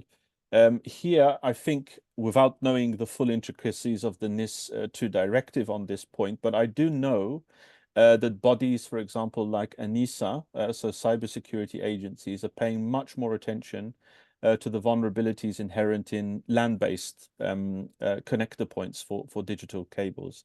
And by the way, this is also something maybe not of relevance to you individually, but I think relevant overall, which is that there is a parallel discussion also happening in the space domain, which is that everyone is thinking about satellites and obsessed with satellites and not necessarily thinking about the ground infrastructure that also enables data linkages and data connections. So I still think that there is a so-called gray area, probably legally, politically, and also in terms of funding. But I also see that at least the conversations here in Brussels are starting to turn not just to consider the connectors, but also the nodes. The nodes or the questions of landing stations, I think you know this better than I do, being in the industry as well. That's where it also becomes even more complex in terms of different government bodies involved, different local authorities, regional authorities. And of course, that's just thinking of it from landing stations in Europe. I'm not entirely sure what your experiences have been like with dealing with different government agencies and legal formulas in places like Africa. But I guess that has also been complex. But at least from a European perspective, which is where most of the directives and legal instruments and investment instruments are directed, there is much more growing awareness of the importance of the nodes and not just of the connectors. Thank you. Dr. Vashkat, can please. Thank you very much for the complex question. What I was suggesting during my presentation was that, at least seen from Pyongyang, the perception is if you have nukes and if you have a second strike capacity, it's useful to have nukes to deter, but you really need second strike capacity. And that apparently is what the regime is going towards. That if you have nukes, you have greater security. This, I think, is relatively clear to most people today. I think that you are seeing this sort of reasoning also in the Middle East in relation to Iran and Saudi Arabia. So, I mean, we'll never know, but I suspect that if Ukraine hadn't given up its nukes, and I know why it gave them up, and I understand the context, but the fact is that if it had nukes today, it wouldn't have been invaded by Russia. Now, I think that you can, to a certain extent, have the same effect through NATO. So I understand that, you know, for Ukraine and other countries, NATO membership is a way of providing a nuclear umbrella. And so it's not, again, it's not a surprise, it shouldn't be a surprise that this weekend Putin once again said that, I don't know if the audience noticed this detail. I mean, Putin this weekend said not only that Ukraine should not enter NATO, but NATO should get out of all of Eastern Europe. That's what he said this weekend. So this is the position that he spelled out even before the war 2 years ago. So NATO obviously is the linchpin of European security. And in that sense, I mean, in that sense, this is my reply, that European security is NATO and the NATO nuclear guarantee provided by Article 5. I don't think that Europe by itself has sufficient nuclear resources, even if by this you understand Great Britain and France, but I don't think they're sufficient. And I think there are legacy problems. In some countries, a nuclear guarantee by France is probably worth zero because they still remember other guarantees given in previous epochs. So I think we have a legacy problem, as it was said. So to tell you the truth, what I think is that deterrence in Europe and security in Europe is provided by NATO through American nukes, and this seems to be what the tendency is also in the Indo-Pacific as well. Although increasingly we have to look at things like supersonic missiles and that sort of technology that could in fact weaken nuclear deterrence. But I think that's a problem in the future. Dr. Forsberg? Yes, very briefly about the alliance cohesion, how it was perceived, especially during the ratification process of the Access Treaty. Yes, obviously it was very frustrating. The politicians, however, didn't want to speak that much about that. Even afterwards, it's been bracketed, so it's problem solved, so that's more important. But it was frustrated or seen as frustrating because the delay of the ratification by Turkey and Hungary was not based on the key criteria that was set for membership, but on secondary criteria. And been speaking a lot about Turkey, but I think that Hungary's behavior was seen as even more unjustified because of the reasons that it said or had, or how it behaved during the process. But and there is a worry, a concern of NATO cohesion in the future as well, because Article 5, whatever, needs the consensus decision of all members, or not, that nobody blocks that. And therefore Finland's strategy, as well as Sweden, is based on the idea of networks. So NATO is an important layer, but you have a bilateral partnership with the US that's now been enhanced, and you have the JEF cooperation with the Brits and the Baltic Sea area states, and you have European defense, you have all kinds of networks where one member of one alliance can't block all the other activities that can be enabled by other networks. I have a last question for Dr. Artur Burzak. Some of the technologies you mentioned, C4I, C2, data, in reality are based in a lot of experience that we face over the last conflicts in Afghanistan, in other places, and now new trends in technology. And that does not reveal in reality that the concern that Western countries has with the value of human beings. Because when you compare the way as Russia fights, what they did in Chechnya, in Libya, where they did in Georgia, and now in Ukraine, they don't care with losses as far as they have progressed in the fight. And in reality, Western countries think in a different way. We have to use technology to prevent losses to be efficient. Have any comment on that? Yeah, of course. Thank you for this question, because it's absolutely relevant for the, let's say, NATO thinking about technologies. Well, you're right that some key takeaways from the wars of the 21st century, especially those with NATO's presence, namely Afghanistan, by that actually there were, two levels of technology. There was this top-notch high technology and low technology. I would say underdeveloped, primitive, we could say.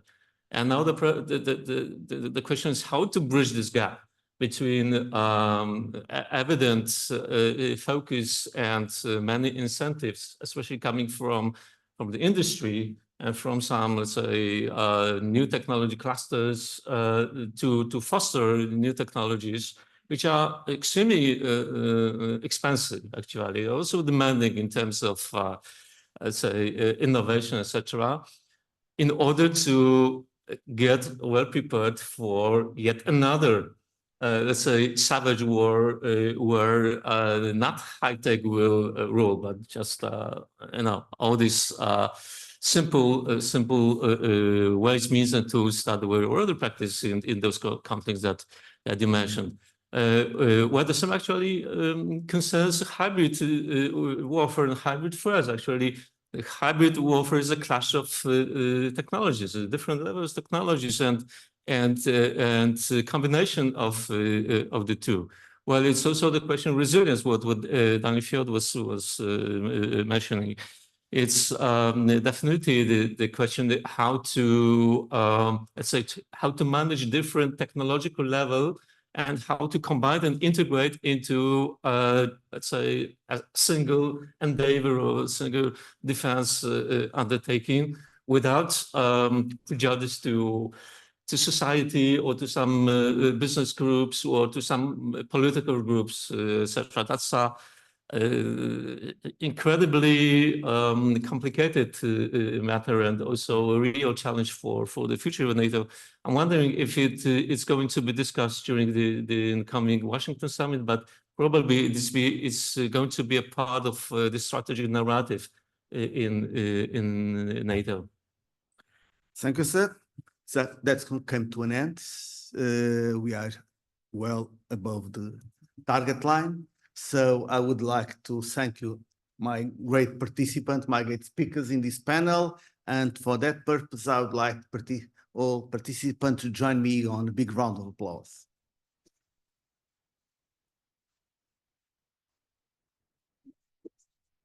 On behalf of the Director of the National Defense Institute, Dr. Isabel Ferreira Nunes, we thank everyone for their presence and declare the conference concluded. Thank you.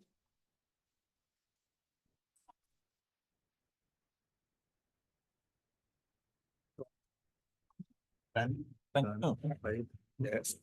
Thank you very much. It's a pleasure.